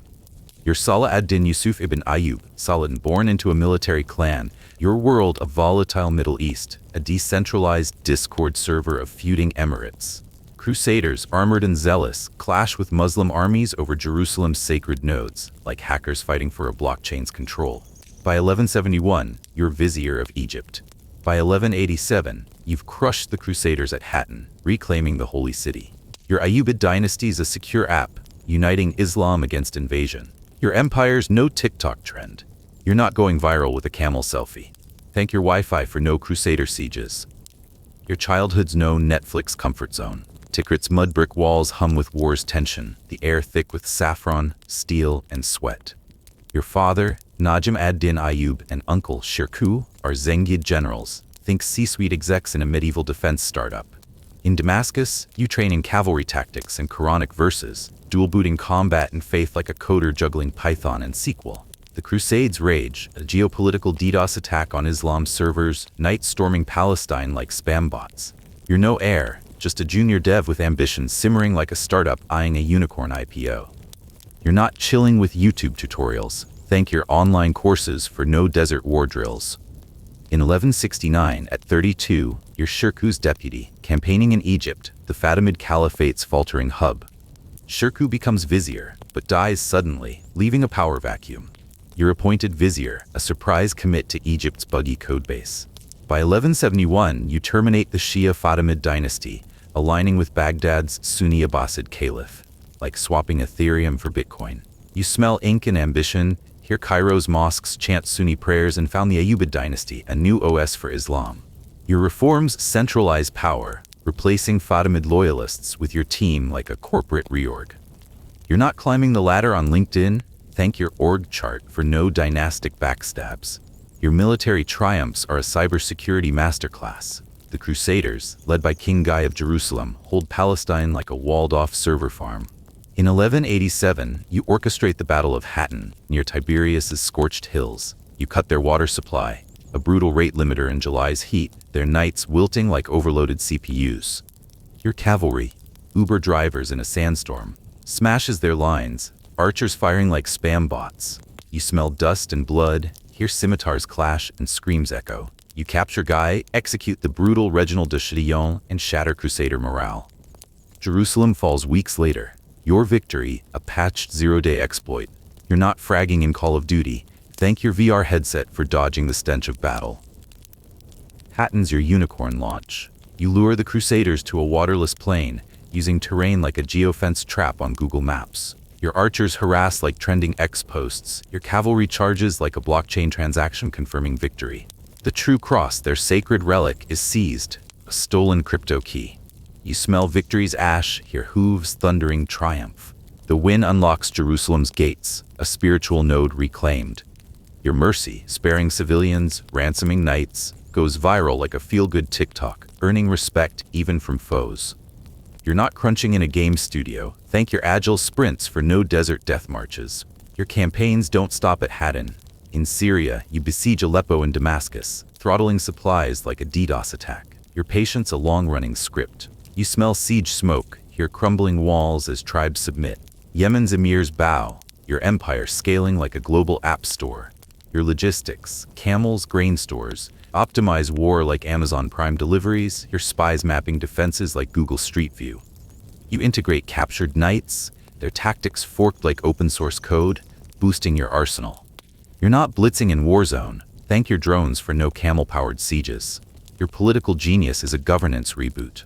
In Egypt, you dismantle Fatimid bureaucracy, firing Shia admins like a startup purging legacy code. You unify Egypt and Syria, forging the Ayyubid Empire like a federated cloud platform. Damascus and Aleppo buzz like e-commerce hubs, their markets alive with spices and silk. You smell parchment and trade, hear the pulse of a united Islam.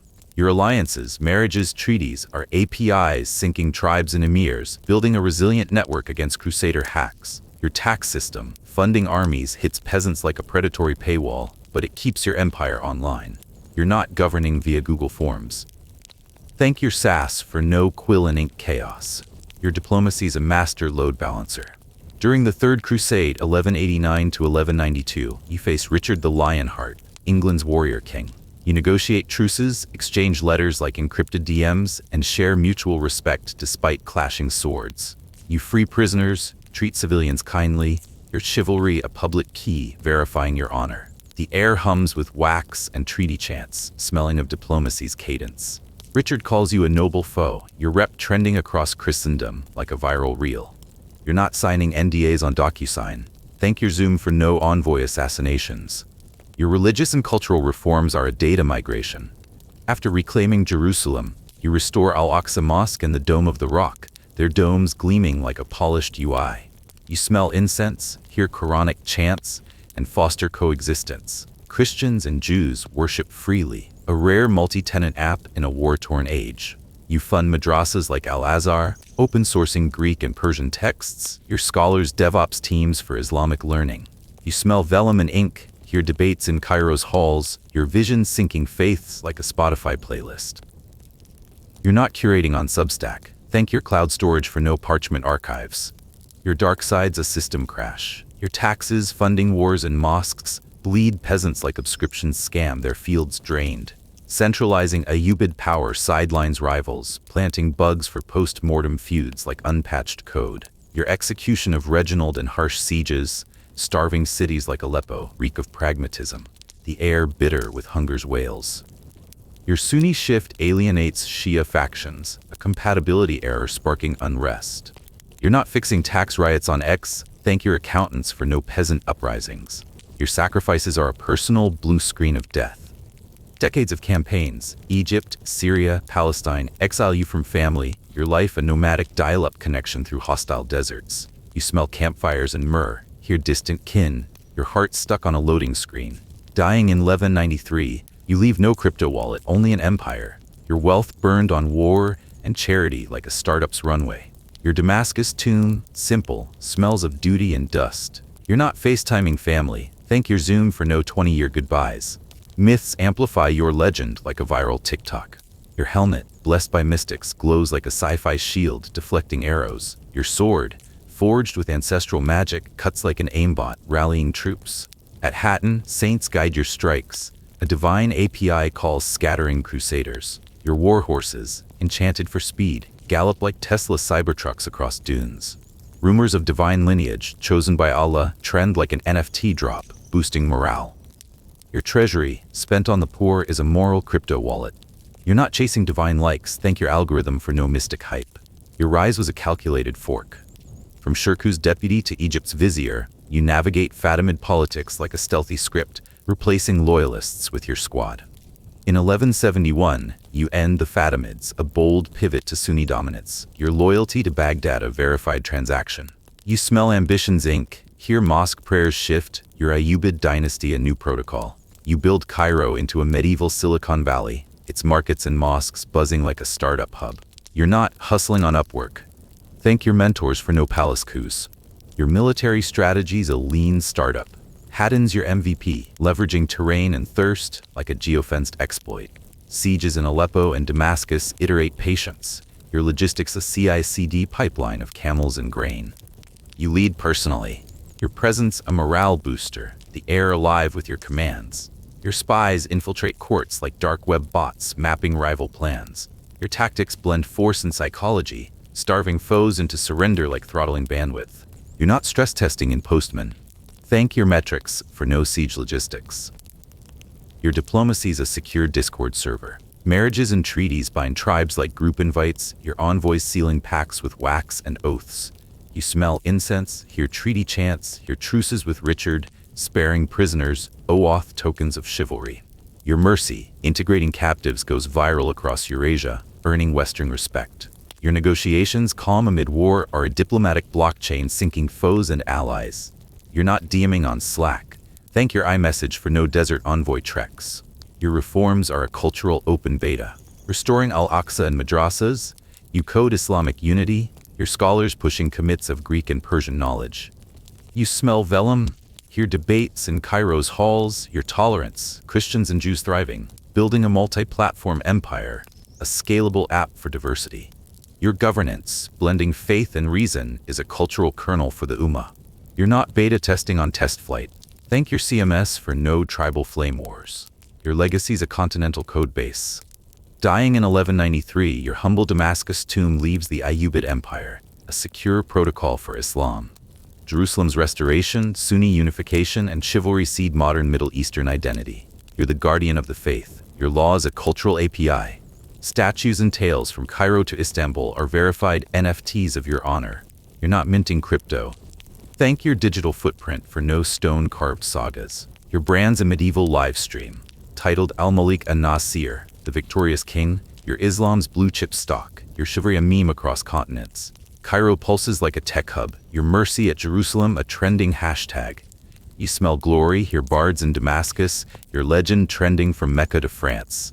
Tales of your sword and mercy amplify your dual-edged vibe, ruthless yet just. You're not hyping on Instagram Live. Thank your algorithm for no Bardic Stan accounts. You're Saladin, a Kurdish warrior who unified Islam, crushed crusaders, and coded a chivalrous empire. Your wars were brutal. Your mercy epic. Your vision, a secure network for faith, no algorithm required. Saladin conquered with dignity, but now meet Genghis Khan, the Mongol storm who swept Asia like a viral post, building an empire bigger than any ex-influencer's ego. How did a nomad shake the world? Picture the Mongolian steppe, 1162, a sprawling server of grass and howling wind, where you, Temujin, are born under a meteor's fiery streak, a cosmic Instagram filter screaming, destiny. Your Borjigin tribe, a glitchy startup in a fractured network, crashes when your father Yesuge is poisoned by Tatar rivals. By 1206, you're Genghis Khan, coding the Mongol Empire, a global app syncing from the Sea of Japan to the Danube's edge. Your cavalry, Uber horses with no 5-star reviews, smashes empires. Your Yasa law's an uncrackable password. Your empire's no TikTok trend. You're not going viral with a selfie stick. Thank your Wi-Fi for sparing you steppe betrayals. Your childhood's no Netflix comfort binge. The steppe reeks of dung, frost, and desperation. Your family exiled after your father's murder. Your mother, Holin, claws through dirt for roots, her hands bleeding to feed you and your siblings. You fish frozen streams, hunt marmots, and dodge merkit raiders, each day a buffering wheel of hunger and cold. Captured by the Taichiud, you're locked in a wooden yoke like a banned account, escaping with grit sharper than a Reddit thread. You're not chilling with DoorDash deliveries. Thank your fridge for no starvation roulette. In your teens, you're a rogue coder in a buggy ecosystem. The steppes tribes, Merkit, Tatar, Naiman, clash like trolls in a Discord server. You marry Berte, your emotional VPN, but her kidnapping by Merkits crashes your heart's OS. You ally with Togrul and Jamuka, your blood brother, only for his aristocratic paywall to block your open source vision. You smell betrayal's ash, hear war drums, your alliance is shakier than a bad Zoom call. You're not DMing your squad on WhatsApp. Thank your group chats for no tribal ambushes. Your rise to power is a hostile takeover, not a startup pitch. By 1206, you crush Jamuka in a brutal merge conflict, your cavalry outflanking his like a viral meme. The Kurultai, a step TED Talk, crowns you Chinggis Khan, universal ruler. The air thick with sweat and loyalty's roar. You smell victory's blood, hear hooves thundering unity. Your empire's a global app store, syncing tribes into a unified network. You're not fundraising on Kickstarter. Thank your venture capital for no blood-soaked summits. Your military genius is a war machine, not a Call of Duty skin. Your cavalry, swapping 3 horses like browser tabs, races 100 miles daily, unstoppable as a trending X-post. In the 1206 Battle of Jamuka, you deploy hit-and-run stunts, your archers firing like spam bots, shredding his lines. You smell dust and blood, hear screams as you boil 70 nobles alive, a gruesome push notification to rivals. This viral warning tanks resistance, your strategy a patched exploit. You're not fragging in Fortnite. Thank your VR headset for dodging the stench of death. The 1219 to 1221 Khwarezm campaign is your Black Friday blowout. Shah Muhammad's slaughter of your trade envoys? A diplomatic phishing scam triggers your rage. You unleash 200,000 troops, a botnet swarm, flattening Otrar, Bukhara, and Samarkand. Their walls crumble like a bad firewall, the air choked with smoke and wails. You raise Nishapur, 100,000 slaughtered, skulls stacked like error logs, a psychological TikTok to terrify foes. Yet you spare submitters, your mercy trending like a feel-good reel. You're not cyber-warring on X. Thank your antivirus for no genocide cleanup. Your conquests keep scaling. Against the Jin dynasty, you besiege cities with stolen tech, your catapults lobbing stones like brute force hacks. You smell gunpowder, hear walls shattering. In the Russ's lands, Kiev burns, your cavalry sweeping like a viral challenge across the steppe. Your spies map defenses like Google Street View. Your logistics, dried meat, mobile yurts, streamlining supply chains like Amazon Prime. Captured engineers boost your arsenal, their siege tech forked like open source code. You're not blitzing in Warzone. Thank your drones for no frostbitten marches. Your political system is a governance reboot, not a Reddit poll. The Yasa, your uncrackable terms of service, enforces order across tribes, banning theft and mandating loyalty with brutal patches. Traitors boiled, deserters crushed. You smell parchment and justice, hear scribes scribbling your will. Your meritocracy promotes Turks, Persians, and Chinese, hiring for skills, not nepotism, like a startup's dream team.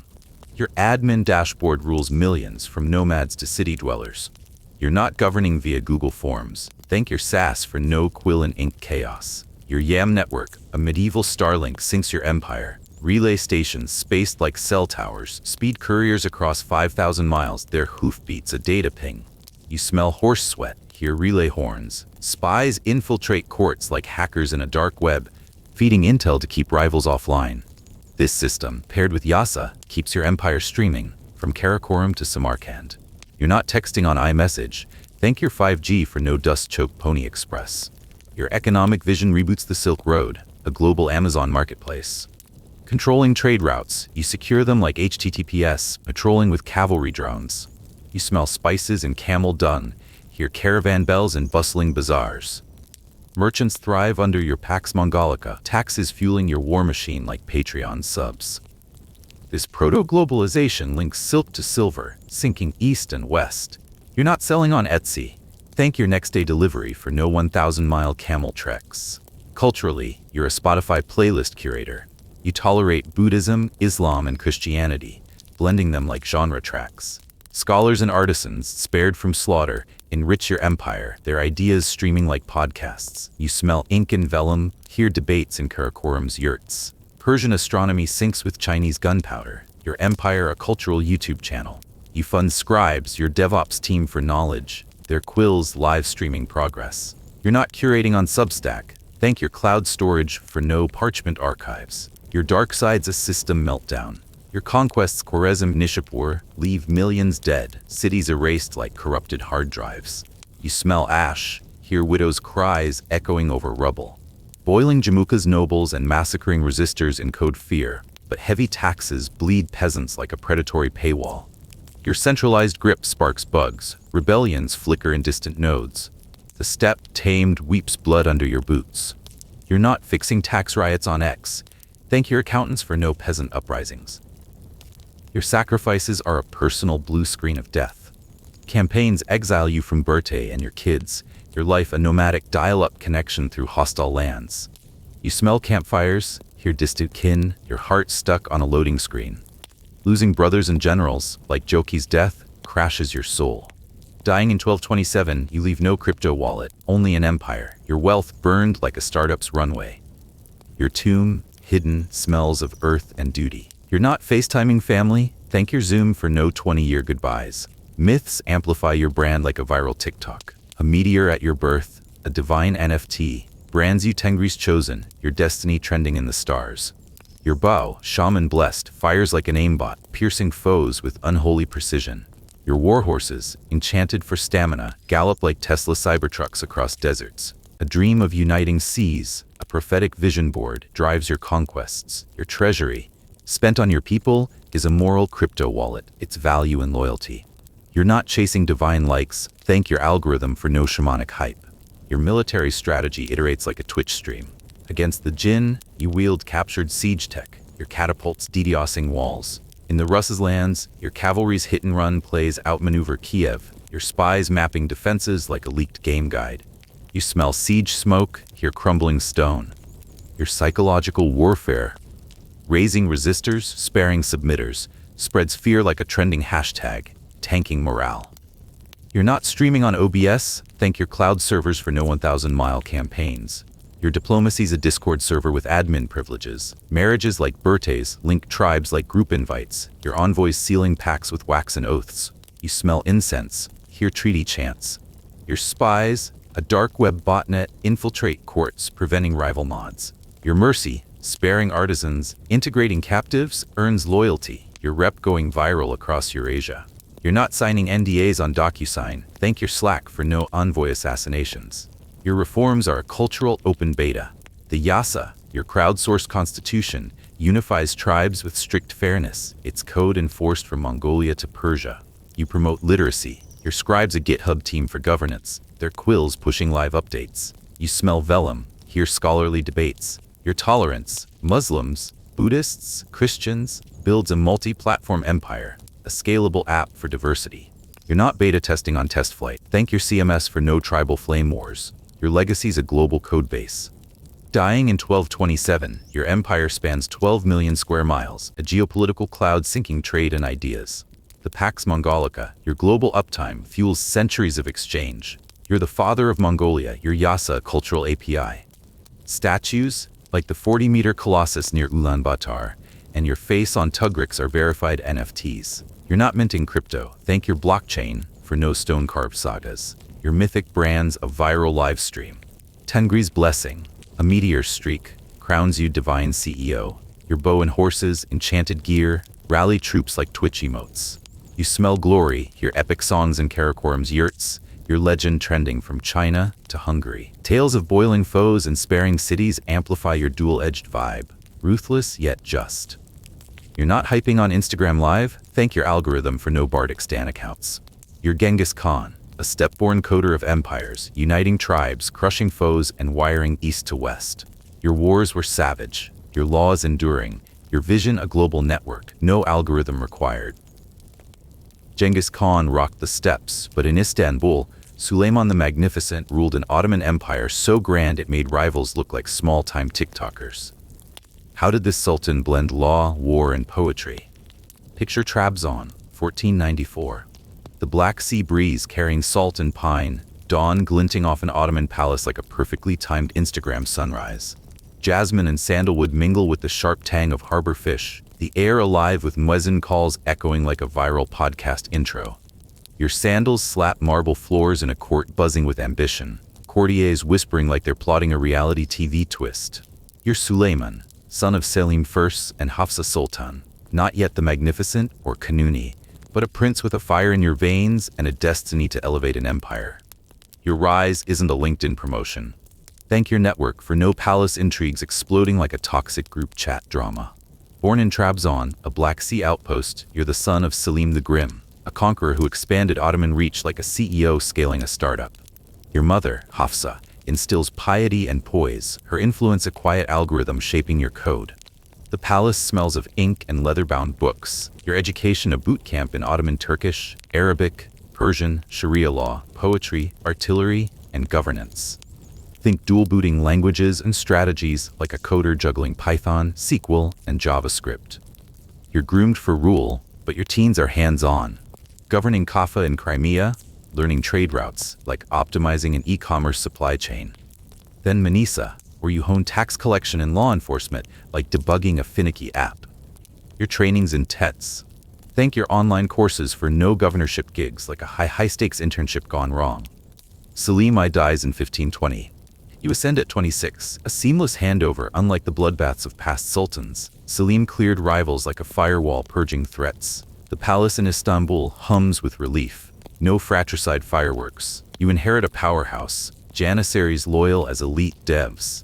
A bureaucracy sharper than a data dashboard. The empire stretches from Syria to Egypt, but you pivot to consolidation, stabilizing borders like patching a leaky server. Your succession's smooth. Thank your org chart for no throne grabs like a corporate coup on Shark Tank. Your military campaigns are a masterclass in dominance.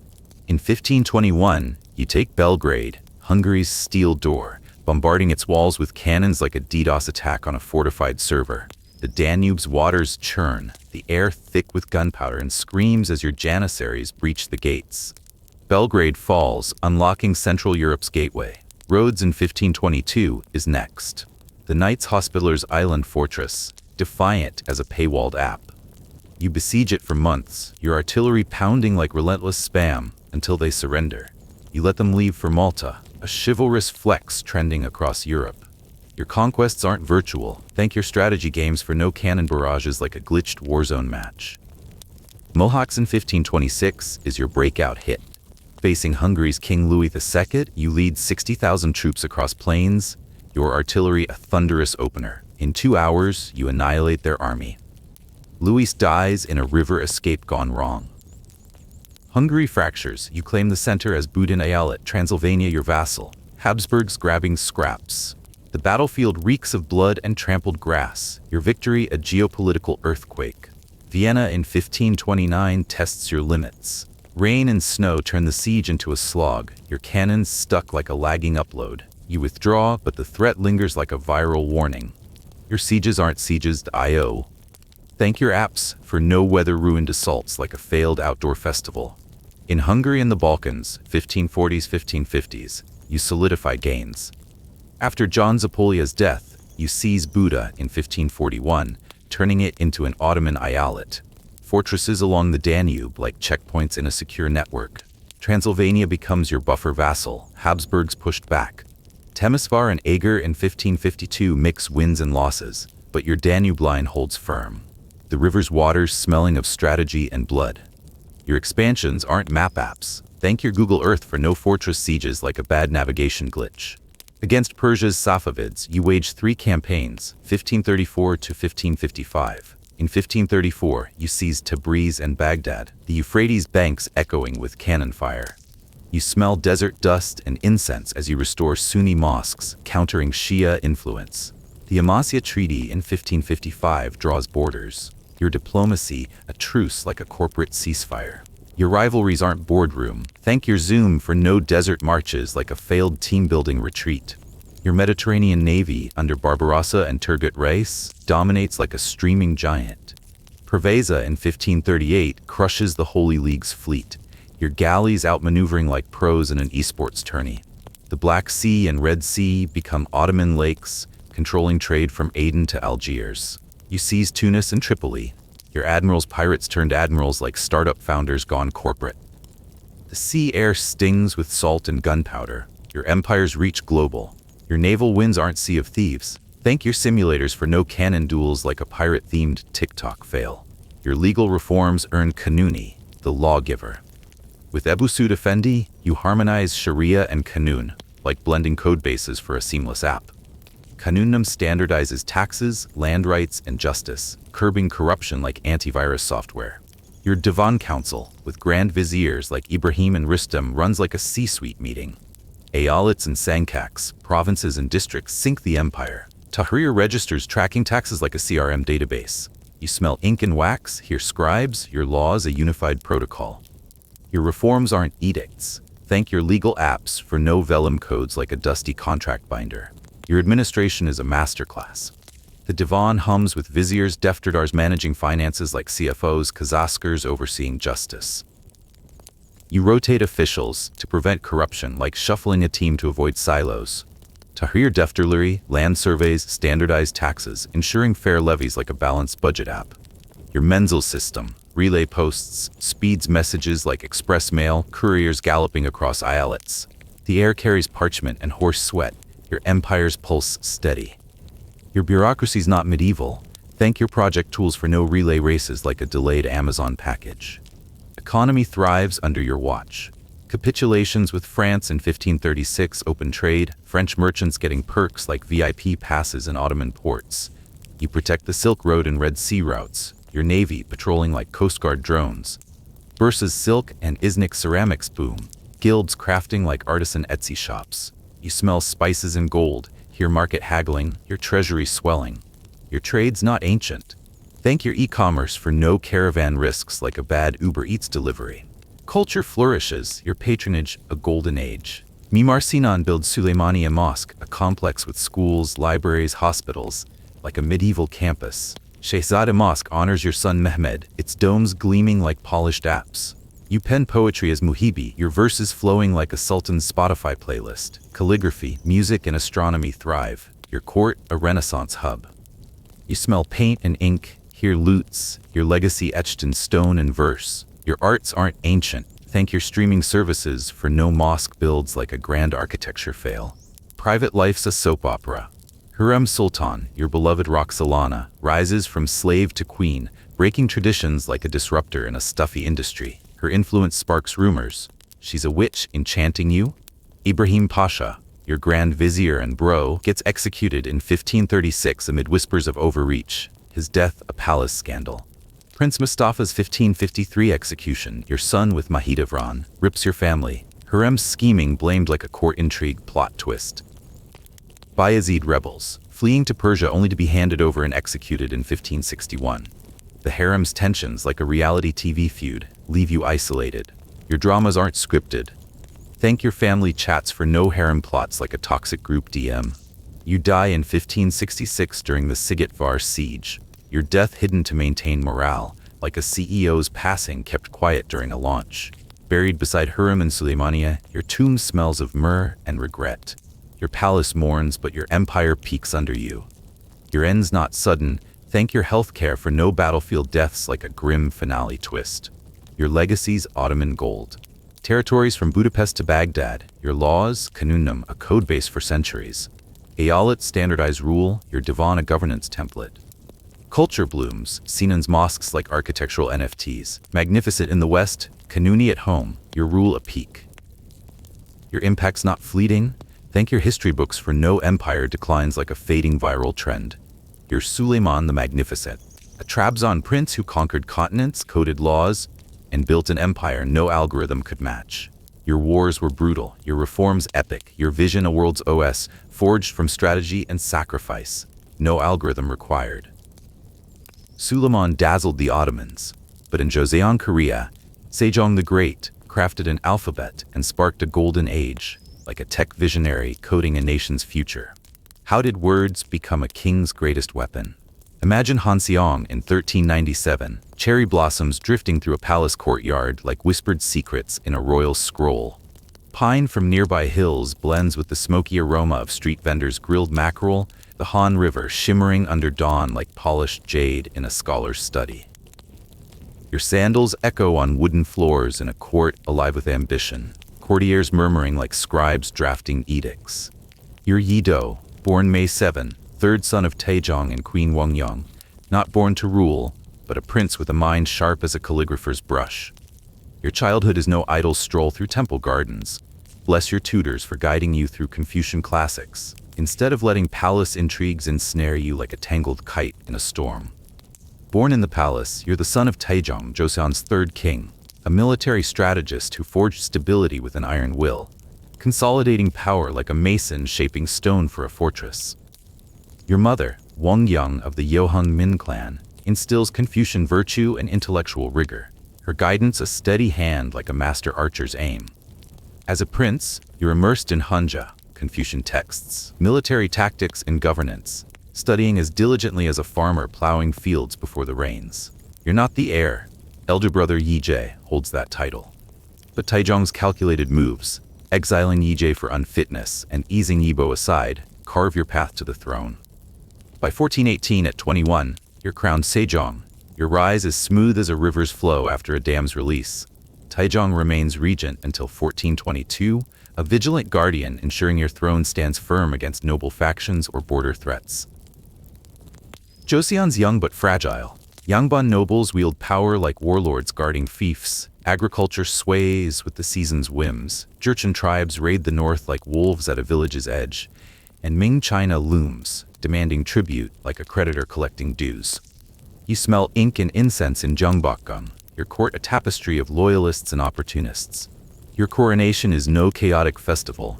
Bless your father's foresight for securing your reign, unlike a kingdom fractured by rival claims like a shattered ceramic vase.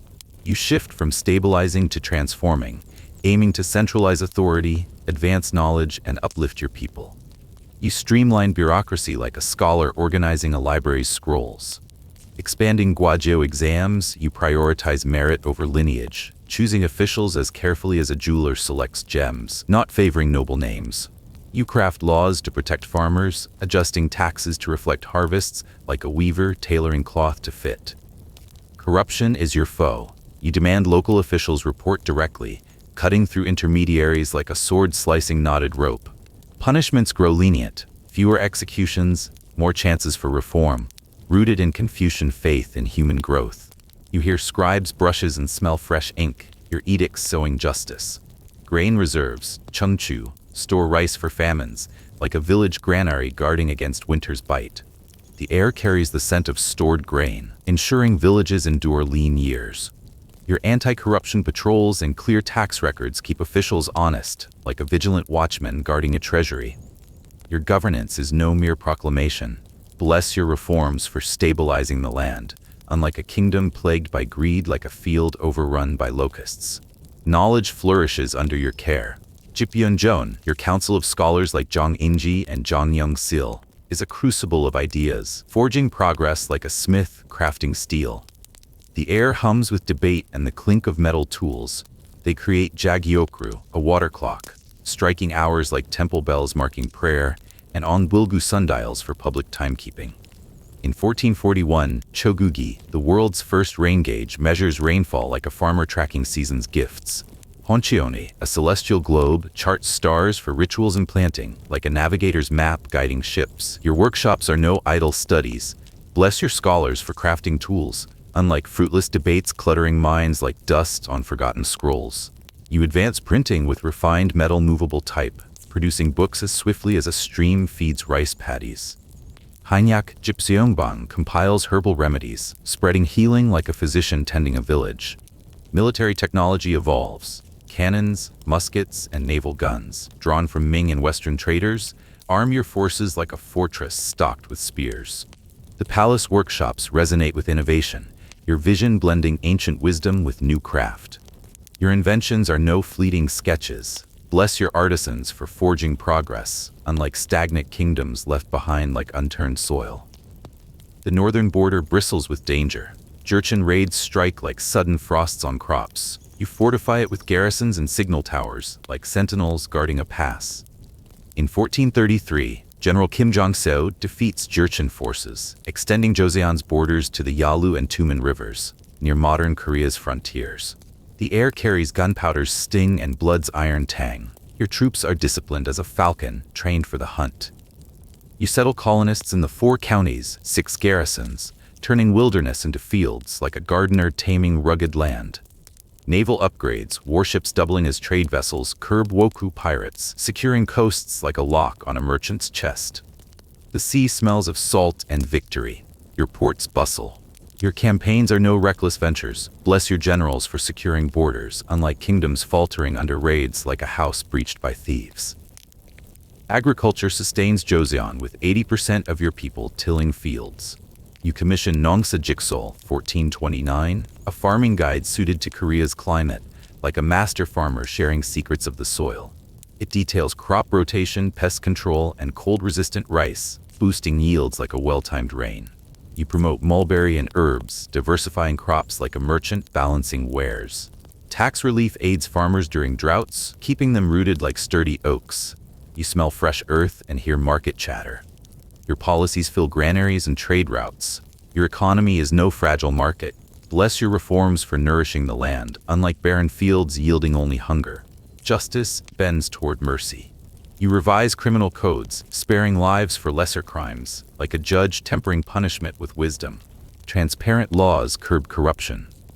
Your edicts foster equity like a scale balanced with care. Your laws are no rigid decrees. Bless your reforms for guiding justly, unlike harsh rulers crushing spirits like stones grinding grain. Culture thrives under your patronage. You standardize Jongunbo notation for court music, harmonizing rituals like a lute tuned for a festival. Dongguk Jungun refines pronunciation, like a scribe perfecting calligraphy. Art, astronomy, and medicine bloom, your court a garden of creativity. Your arts are no fleeting performances. Bless your patronage for enriching souls, unlike kingdoms dimmed by neglect like a lantern low on oil. Diplomacy is your bridge to stability. With Ming China, Sadai exchanges tribute for recognition and knowledge, like a scholar borrowing texts to expand his library. Envoys return with astronomy and medicine books, fueling Jipyeonjun. You secure northern borders, negotiating to avoid Ming conflicts. With Japan, Jorin regulates Tsushima trade, curbing Woku with permits and patrols, like a gatekeeper checking travelers' seals. The sea carries the scent of salt and commerce. Your ports thrive. Your diplomacy is no mere courtesy. Bless your envoys for weaving peace, unlike kingdoms torn by mistrust like frayed silk. Your greatest gift is Hangul, unveiled in 1446 as Hunminjung, sounds to instruct the people. Hanja's complexity bars commoners like a locked archive, keeping knowledge from the masses.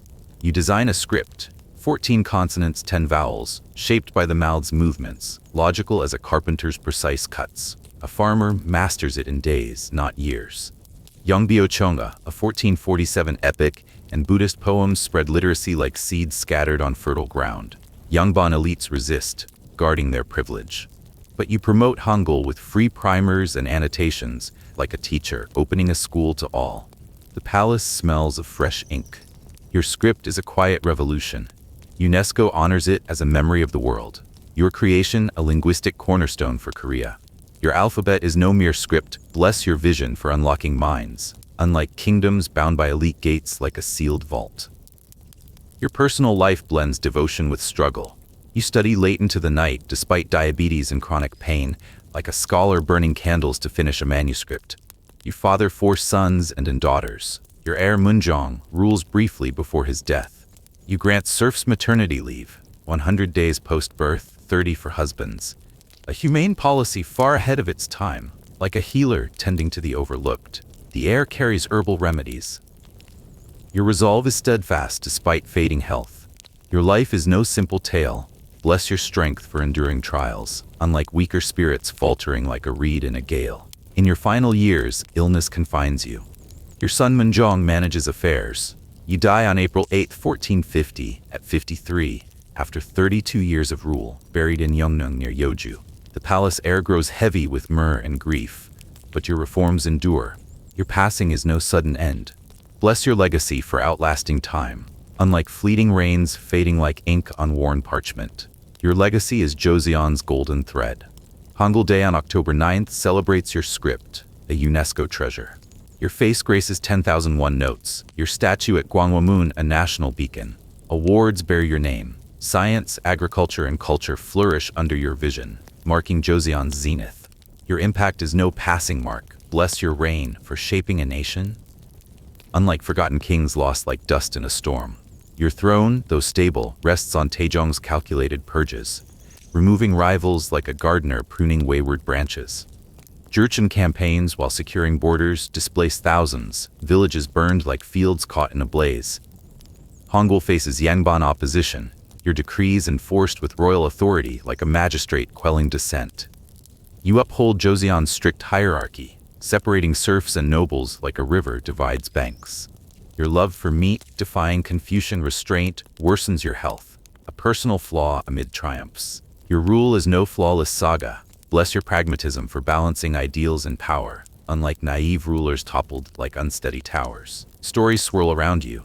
You conduct Korea's first public survey, adjusting taxes based on 57.1% approval, like a wise elder heeding village voices.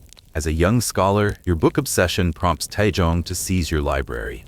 Yet you wear out a hidden text, like a poet cherishing a single verse. Your love for meat sparks court whispers, even during mourning rites. Gyeongyeon debates, over 600, see you spar with scholars, like a master dueling with words.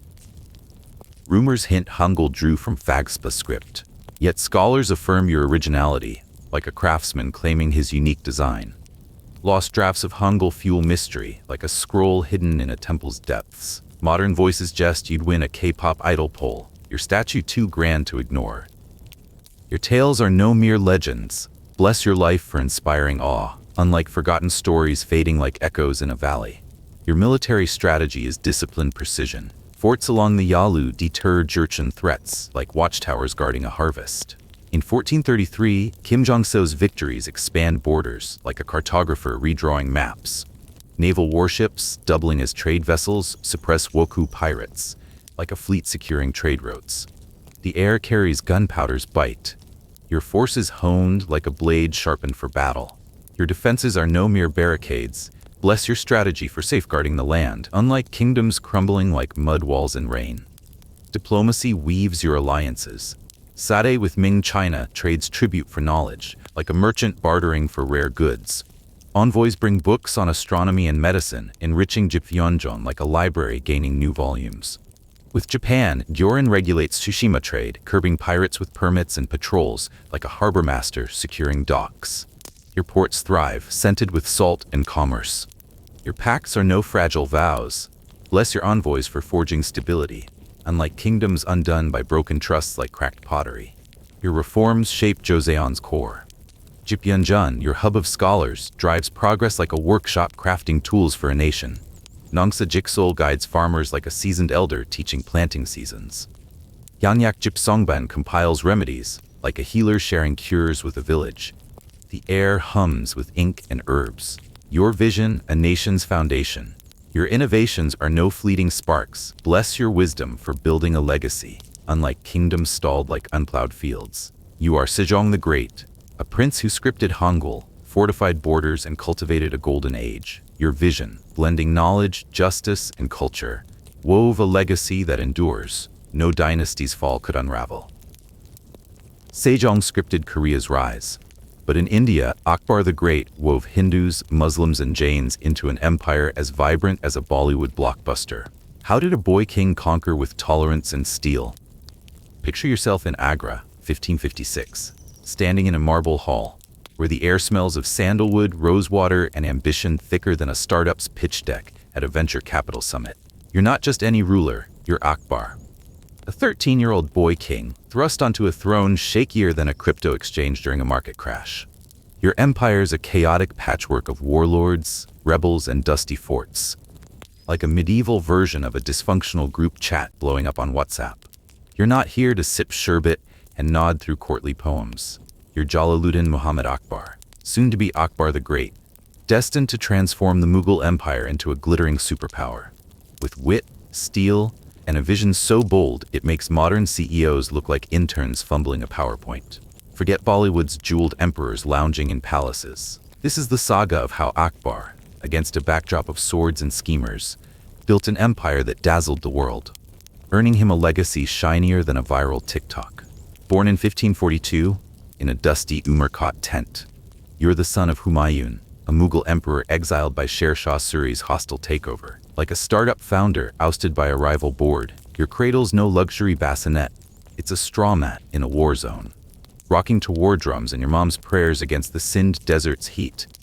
Childhood's no fairy tale. You're raised on the run, dodging assassins, learning Persian, Arabic, and Turkey, to navigate a court where a wrong word could mean a dagger in the dark. The air smells of camel sweat and betrayal, as your dad fights to reclaim his throne. Finally winning Delhi in 1555, only to die a year later, leaving you, a 13-year-old, to pick up the pieces. You're not playing Roblox or chilling with Netflix. You're memorizing battle tactics, charming Rajput chiefs to survive.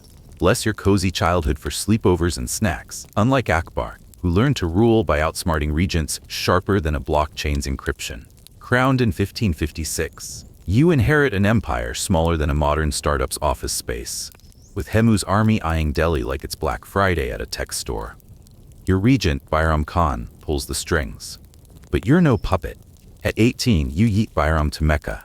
Diplomatically, of course, like a CEO firing a toxic co-founder. Your first flex is the Second Battle of Panipat in 1556, where your forces crush Hemu's elephants and archers, securing northern India like a tech mogul locking down a patent. The air smells of gunpowder and victory. As you ride into Delhi, your turban gleaming like a verified X badge. Most teens are sneaking out for parties. You're conquering kingdoms, your ambition burning hotter than a desert noon. Bless your chill teen years. Unlike Akbar, who built an empire while dodging spears and schemers, your military genius is a masterclass in strategy, like a pro gamer dominating a battle royale. By the 1570s, you conquer Gujarat, Bengal, and Rajasthan, your armies sweeping through forts like a viral app taking over the market. The siege of Chittorgarh in 1568 is your mic drop moment. 20,000 defenders fall, your cannons roaring like a DDoS attack on a rival server. You don't just fight, you innovate, arming your troops with muskets and artillery, turning the Mughal army into India's first military startup. The air smells of smoke and triumph as you subdue Rajput strongholds.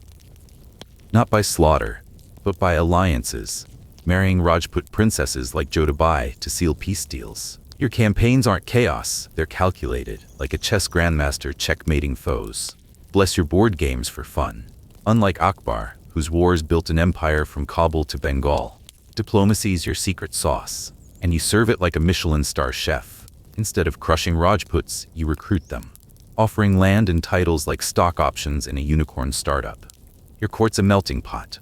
Hindus, Muslims, Jains, and Sikhs mingle like a TED Talk after-party, debating faith and philosophy under your watchful eye. You marry into Rajput clans, binding warrior tribes to your throne like a CEO securing investors. The air smells of rosewater and sealed pacts as you negotiate with Persian envoys and Portuguese traders, turning Agra into a diplomatic hub, buzzing like a UN summit on Red Bull. When rebels like your half-brother Mirza Hakim stir trouble, you outmaneuver them with charm and steel, keeping the empire glued together, like a master coder debugging a crashing app. Bless your Zoom calls for simplicity. Unlike Akbar, who balanced a continent's worth of egos without a single PowerPoint, your religious tolerance is revolutionary, like launching a diversity initiative in a medieval boardroom. In 1575, you build the Ibadat Khana in Fatehpur Sikri, a debate hall where mullahs, Brahmins, Jains, and Jesuits argue faith. Like it's a Reddit thread gone viral. You listen, you question, and, shockingly, don't burn anyone for disagreeing. By 1582, you launch Din-e-Ilahi, a spiritual vibe check, blending Islam, Hinduism, and more. Like a Renaissance TED Talk on unity, it doesn't catch on, but it screams your vision, an empire where faith doesn't divide. Unlike Europe's religious wars, tearing through like a bad algorithm, the air smells of incense and progress as you abolish the jizya tax on non-Muslims, winning Hindu loyalty like a politician nailing a campaign ad. Bless your chill Sundays. Unlike Akbar, who rewrote India's spiritual code to keep peace, administration's where you shine, turning a chaotic empire into a well-oiled machine. Your Mansabdari system ranks nobles by military contributions. Like a corporate org chart with swords, you assign Jagirs land grants, like stock options, ensuring loyalty without draining the treasury. The air smells of ink and vellum, as your scribes record taxes, crops, and laws, standardizing governance like a tech mogul scaling a platform. You centralize power, curbing warlords like a CEO reining in rogue VPs. Your revenue reforms, led by Todar Mal, make the treasury gleam like a crypto wallet after a bull run. Your empire's no feudal mess. Bless your policies for stability. Unlike rival sultans stuck in medieval chaos, economy's your flex, and you work it like a venture capitalist with a golden touch. You protect trade routes, linking Delhi to Gujarat's ports, where merchants trade spices, silks, and gems, like a 16th century stock exchange. Your pacts with Portuguese and Ottoman traders fill your coffers, the air buzzing with coins and commerce. You standardize weights and measures, streamlining markets like an e-commerce giant optimizing logistics. Taxes are fair. Your land surveys ensure peasants aren't squeezed dry. Unlike European serfs, crushed by feudal lords, the air smells of saffron and profit as you fund Fatehpur Sikri's marble palaces. Your empire thriving like a unicorn startup in a bull market. Bless your stable paycheck. Unlike Akbar's merchants, who owed their wealth to his vision, culture's your masterpiece, painted with the flair of a Renaissance influencer. You patronize poets like Faizi and painters like Basuan, turning your court into a Mughal Hollywood. Miniatures glow with vibrant scenes, battles, hunts, and romances. Like Renaissance Instagram posts, you build Fatehpur Sikri, a city of red sandstone and marble, its halls echoing with music and poetry. Like a cultural festival gone viral, the air smells of ink and rosewater as you commission translations of the Mahabharata and Ramayana into Persian, bridging Hindu and Muslim stories like a literary API. Your court's no dusty fort. It's a beacon of art, drawing scholars from Persia to Portugal. Bless your Spotify playlists, unlike Akbar, who turned culture into a soft power weapon. Sacrifices mark your path. Your father's exile leaves you a toddler on the run. Raised amid tents and traitors, marriages to Rajput princesses are political, not romantic. Your Zenana a diplomatic chessboard rather than a rom-com set. You lose your mother early, and your son Jahangir's rebellions sting like a startup co-founder turning rogue. The air smells of regret. As you exile disloyal kin, your heart heavy, but your throne secure. Constant wars and plots keep you awake, your resolve forged in fire, like a server surviving a cyber attack. Bless your freedom to chill. Unlike Akbar, who traded peace for an empire's weight, the shadows aren't small. Your conquests, like Chittorgarh's, leave thousands dead, villages burned, the air thick with smoke and cries. Heavy taxes, though fairer than most, burden peasants like a predatory app's microtransactions.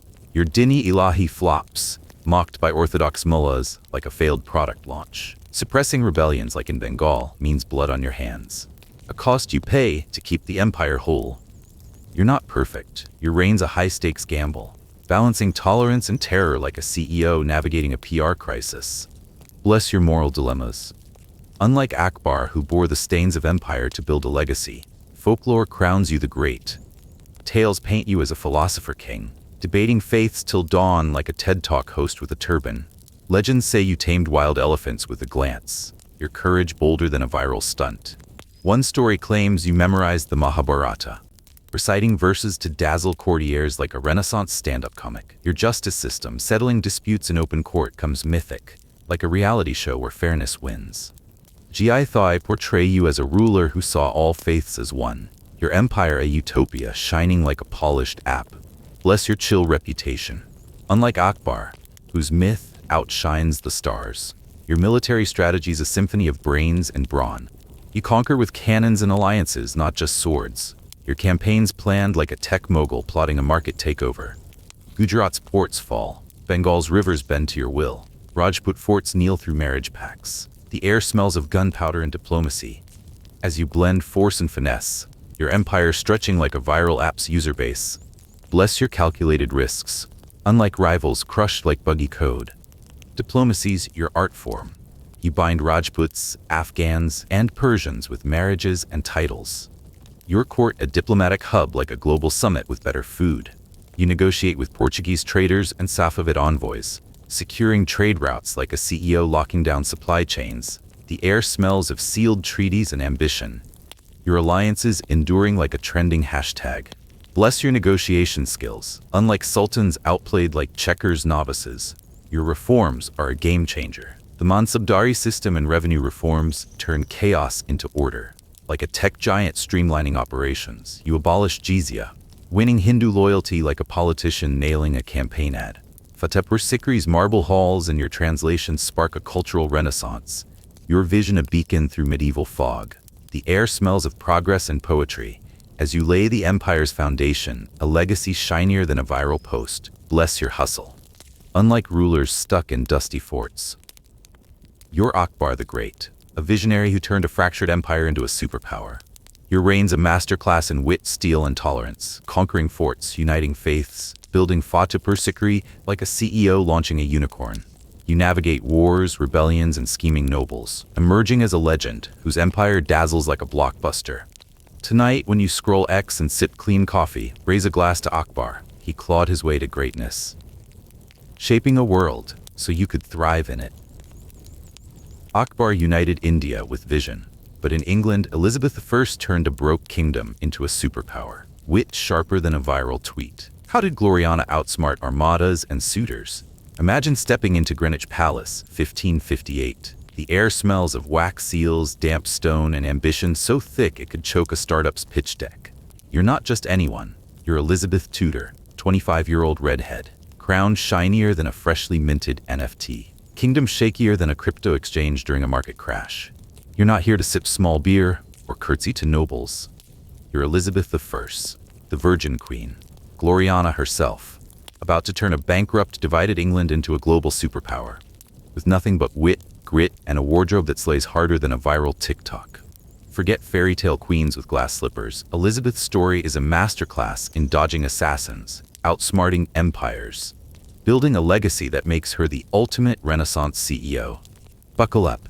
This is the saga of how Elizabeth I became the glittering icon of a golden age, and why her hustle makes modern influencers look like they're posting from a flip phone. Born in 1533, daughter of Henry VIII and Anne Boleyn, a royal combo as messy as a reality TV divorce. Your mom's beheaded when you're 2, branded a traitor for failing to deliver a son, leaving you a royal outcast in a court smellier than a medieval dumpster. Your childhood's no Disney montage, raised under suspicion, shuffled between palaces, dodging stepmothers and tutors, learning Latin, Greek, and French to survive a world where a wrong word could mean the axe. By 20, locked in the Tower of London, your sister Mary accuses you of Protestant vibes too bold for her Catholic purge, the air's heavy with betrayal. Stone walls cold as a corporate boardroom plotting your exit. But you're no damsel. You study, scheme, charm, turning every snitch into a lesson. Bless your cozy childhood for Roblox and sleepovers. Unlike Elizabeth, who learned politics sharper than a guillotine's edge. Fast forward to 1558, crowned queen at 25, inheriting a kingdom broke as a failed Kickstarter. Split like a Reddit thread on politics. Catholics and Protestants at each other's throats. Spain itching to invade. France backing your cousin, Mary, Queen of Scots, plotting her comeback like a cancelled influencer with a new handle. Treasury emptier than a blockchain after a hack. Nobles scheming like VCs sniffing out a quick flip. Most monarchs would have folded faster than a bad startup. But you're Elizabeth, playing the game like a grandmaster, turning England into a powerhouse. Moves so slick they'd make a hedge fund manager jealous. Your first flex, 1559 Act of Uniformity. Religious settlement bolder than launching a startup in a recession. You declare yourself Supreme Governor of the Church of England, making Protestantism the vibe, keeping Catholics chill enough to avoid a civil war. Like moderating a toxic X-thread, balancing both sides, dodging riots and papal excommunications. The air smells of burning incense and fresh prayer books, enforcing Anglican rites, fining anyone skipping Mass like it's a paywall for salvation. Catholics grumble, Protestants cheer. You keep the peace with speeches hitting harder than a viral TED Talk. The Pope calls you a heretic, but you're too busy rewriting England's algorithm to care. Bless your chill weekends. Unlike Elizabeth, who turned faith into a political chessboard and won. Diplomacy's your superpower. You wield it like a social media strategist, dodging cancel culture. Spain's Philip II and France's dukes send marriage proposals like spam DMs, each hoping to lock you in and control England's throne. But you're the Virgin Queen, married to the nation, not some prince with a bad mustache. You string them along with charm and delays, keeping Europe guessing like a reality show cliffhanger. Your envoys negotiate trade deals, the air thick with sealed parchments and whispered pacts, turning London into a diplomatic hub buzzing like a UN summit on Red Bull. You flirt with marrying Robert Dudley, your childhood friend, but ditch it when rumors get too loud. No royal rom-com here. Your court's a masterclass in shade, balancing allies and enemies like a pro gamer juggling multiple screens. Bless your Zoom calls for simplicity, unlike Elizabeth, who kept Europe on edge with a wink and a treaty. The Spanish Armada, 1588. Your defining moment, a showdown bigger than a Marvel blockbuster. Philip II sends 130 ships, 30,000 men, to crush Protestant England. Most kings would have panicked, like a CEO facing a hostile takeover. But you rally your navy, led by Drake and Hawkins, outmaneuvering Spain's fleet like a startup disrupting a tech giant. The air smells of gunpowder and salt. Your fire ships scatter the armada. Winds and waves finish the job, like a divine DDoS attack. At Tilbury, you don armor. Deliver your mic drop speech, I have the heart and stomach of a king. The crowd roars like they're at a sold-out concert. England's navy emerges as a global force. You turn a near invasion into a legend. Your victory trending harder than a viral meme. Bless your chill vacations. Unlike Elizabeth, whose hustle sank Spain's dreams in a storm, your economic savvy is straight fire. England's bankrupt in 1558, but you balance the budget like a CFO fixing a failing app. You reform coinage, swapping debased coins for shiny ones, stabilizing trade like a crypto exchange cleaning up after a scam. Your merchants thrive. London's markets buzzing like a modern stock exchange with spices, silks, and profits. You back privateers like Francis Drake. They rob Spanish ships like pirates hacking crypto wallets, funneling gold into your treasury. The air smells of commerce and ambition. You lay the foundation for England's empire, funding exploration to the new world like a venture capitalist betting on the next unicorn. Bless your stable paycheck. Unlike Elizabeth's England, where her policies turned a broke kingdom into a global player. Culture's your secret weapon. You wield it like a content creator building a brand.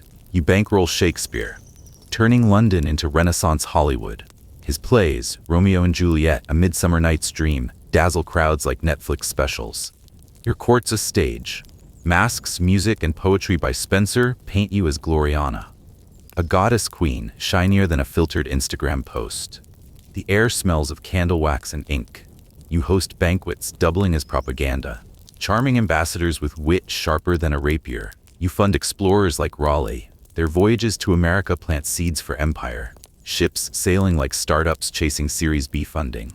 Your patronage makes England a cultural beacon, not a backwater stuck in the dark ages. Bless your Spotify playlists. Unlike Elizabeth, who turned art into power like a Renaissance influencer. Survival's your ultimate flex. You dodge smallpox in 1562. Face scarred, will unbreakable, like a founder pushing through a failed launch. Plots swarm like spam emails. Mary, Queen of Scots, schemes from her castle. Catholic assassins lurk. Nobles whisper betrayal like they're posting on a shady subreddit. Your spy master, Francis Walsingham, runs a network tighter than an NSA algorithm, sniffing out conspiracies like a bot, flagging hate speech. Ordering Mary's execution in 1587 is your darkest call. Air heavy with guilt as you sign the warrant. It's her or you. Excommunications from the Pope. Constant threats, keeping you awake. Resolve forged in fire like a server surviving a cyber attack. Bless your safe bed. Unlike Elizabeth, who slept with one eye open, outliving threats to reign for 44 years. Sacrifices define you. Losing your mother at 2.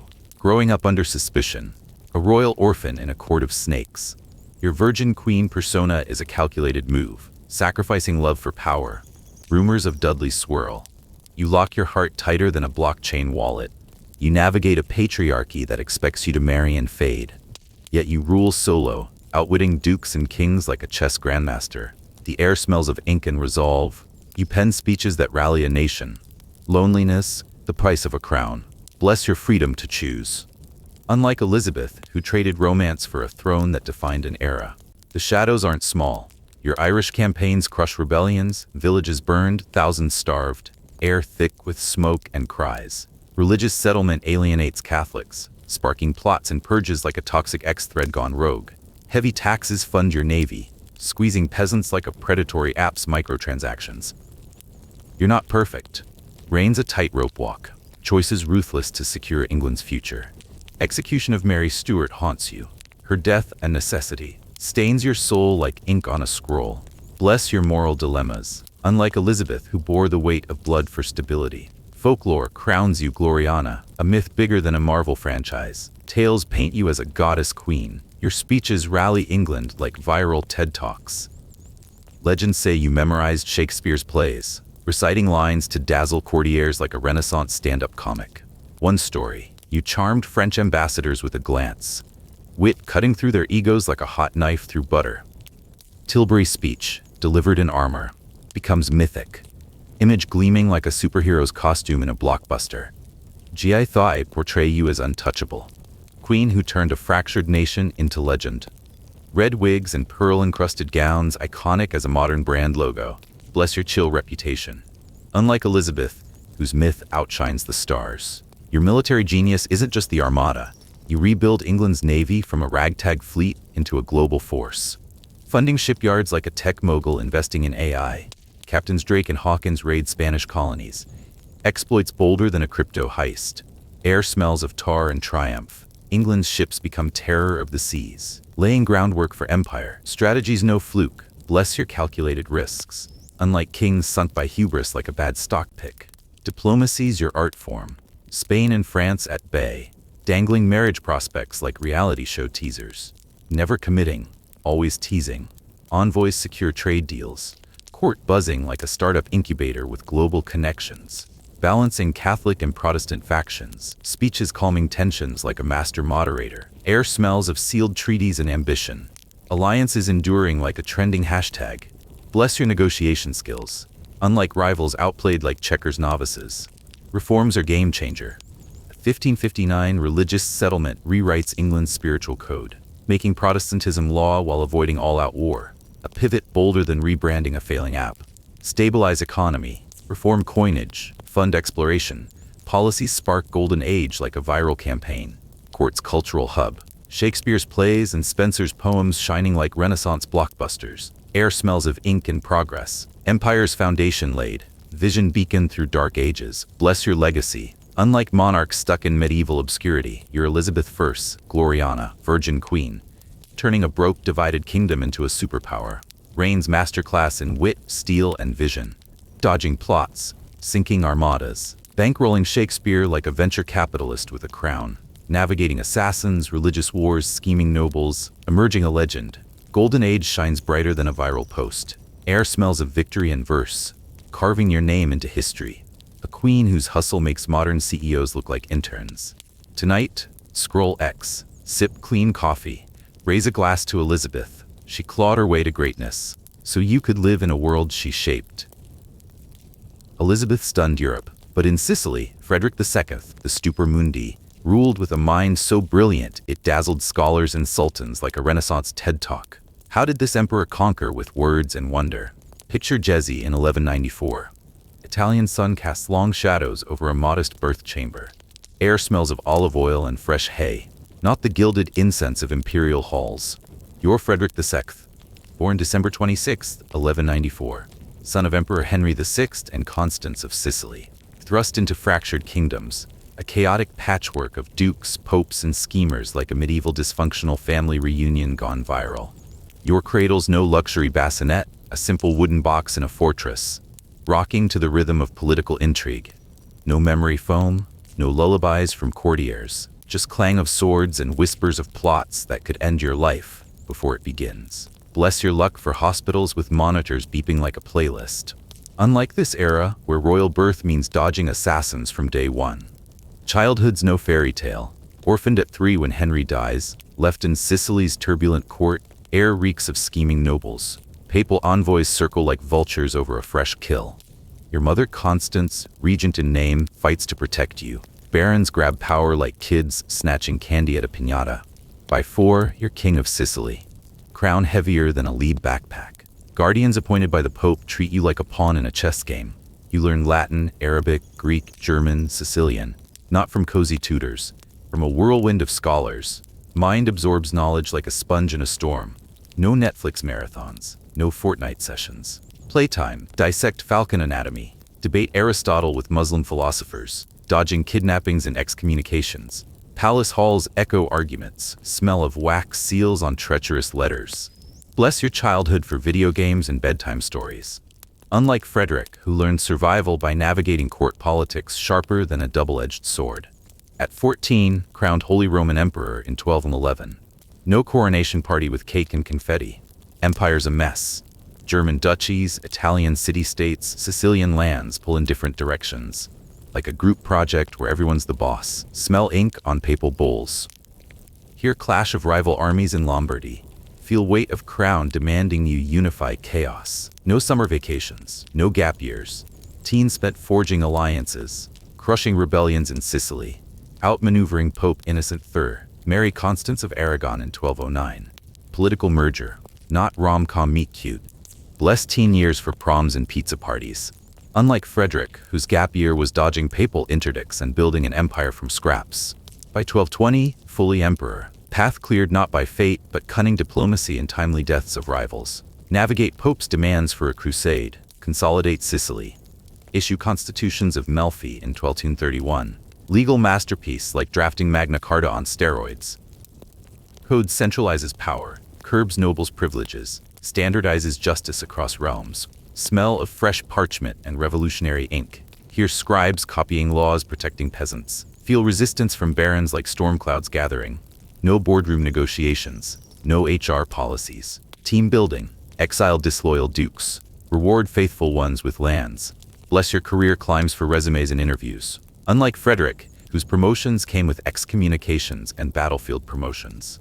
Military genius shines in Sixth Crusade, 1228 to 1229. Reclaim Jerusalem without a single battle. Negotiate with Sultan al-Kamil like a master dealmaker closing a billion-dollar merger. Air in Jaffa smells of olive groves and incense. Sign Treaty of Jaffa. Gain Jerusalem, Bethlehem, Nazareth. Through words, not swords. Smell victory's sweet myrrh. Hear cheers from Crusader knights expecting bloodbaths. No epic sieges, no heroic charges. Crusade is diplomatic masterstroke. Outwitting Pope who excommunicated you for delaying. Bless negotiations for Zoom calls and contracts. Unlike Frederick, whose deals sealed amid desert winds and papal curses. In Sicily, crush baronial revolts in 1230s. Armies march through olive groves. Air thick with dust and blood. Raise rebel strongholds. Hear crack of catapults. Feel ground shake under cavalry. Strategy blends speed and siege. Like a chess player trapping a king. Against German princes in 1240s, divide and conquer. Ally with some.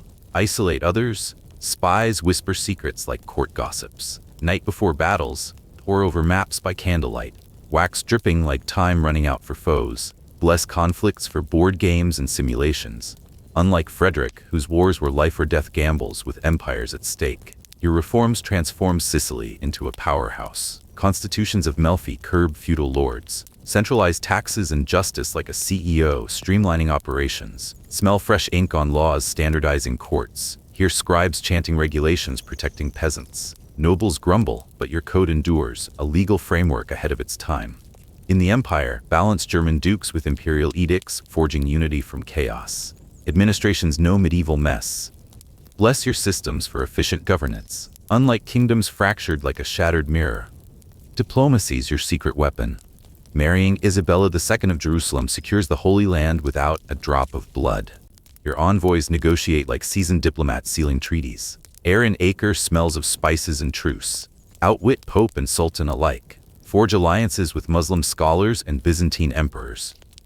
Court a melting pot of cultures. Hear Arabic and Greek debates. Feel pulse of an empire bridging east and west. Pacts aren't fragile. Bless your treaties for lasting peace, unlike rivals undone by broken vows. Science and culture bloom under your patronage. Found University of Naples in 1224, creating a hub for law, medicine, and philosophy. Scholars flock like bees to honey. Translate Arabic and Greek works, unlock knowledge on astronomy and anatomy. Personally study falconry, writing De Arte Venandi cum Avibus, a masterpiece blending observation and science. Court smells of parchment and herbs, hear debates echoing through halls. No mere patron, bless your curiosity for advancing knowledge, unlike kings content with ignorance like a closed book. Economy thrives, protect Mediterranean trade, sign pacts with Genoa and Venice, ports bustle with merchants, laws safeguard commerce, taxes fund court and campaigns, smell spices from the east, hear coins clinking in markets. Trade's no barter system, bless your policies for prosperity, unlike stagnant realms poor as church mice. Yet greatness demands sacrifice. Orphaned young lose Mother Constance at 4, raised amid guardians scheming for power. Marriages are political tools. First wife, Constance of Aragon, dies young. Grieve like a storm-tossed ship. Imprisoned son Henry VII after rebellion, his death in custody, a shadow on your soul. Smell damp prison air, hear chains rattling, feel weight of a crown forged in personal pain. Excommunications from Pope isolate you. Nights filled with strategic worries. Bless your resolve for enduring loss, unlike lesser rulers crumbling under pressure like dry leaves. Shadows aren't light, heavy taxes burden peasants. Funding wars and court like a never-ending levy. Conflicts with Pope lead to excommunications. Branded an antichrist in some eyes. Crushing Sicilian rebels razes villages. Blood soaks the soil, smell smoke from burned strongholds. Hear cries of the defeated. Centralization curbs nobles, sparks resentment, like a fire smoldering under ashes.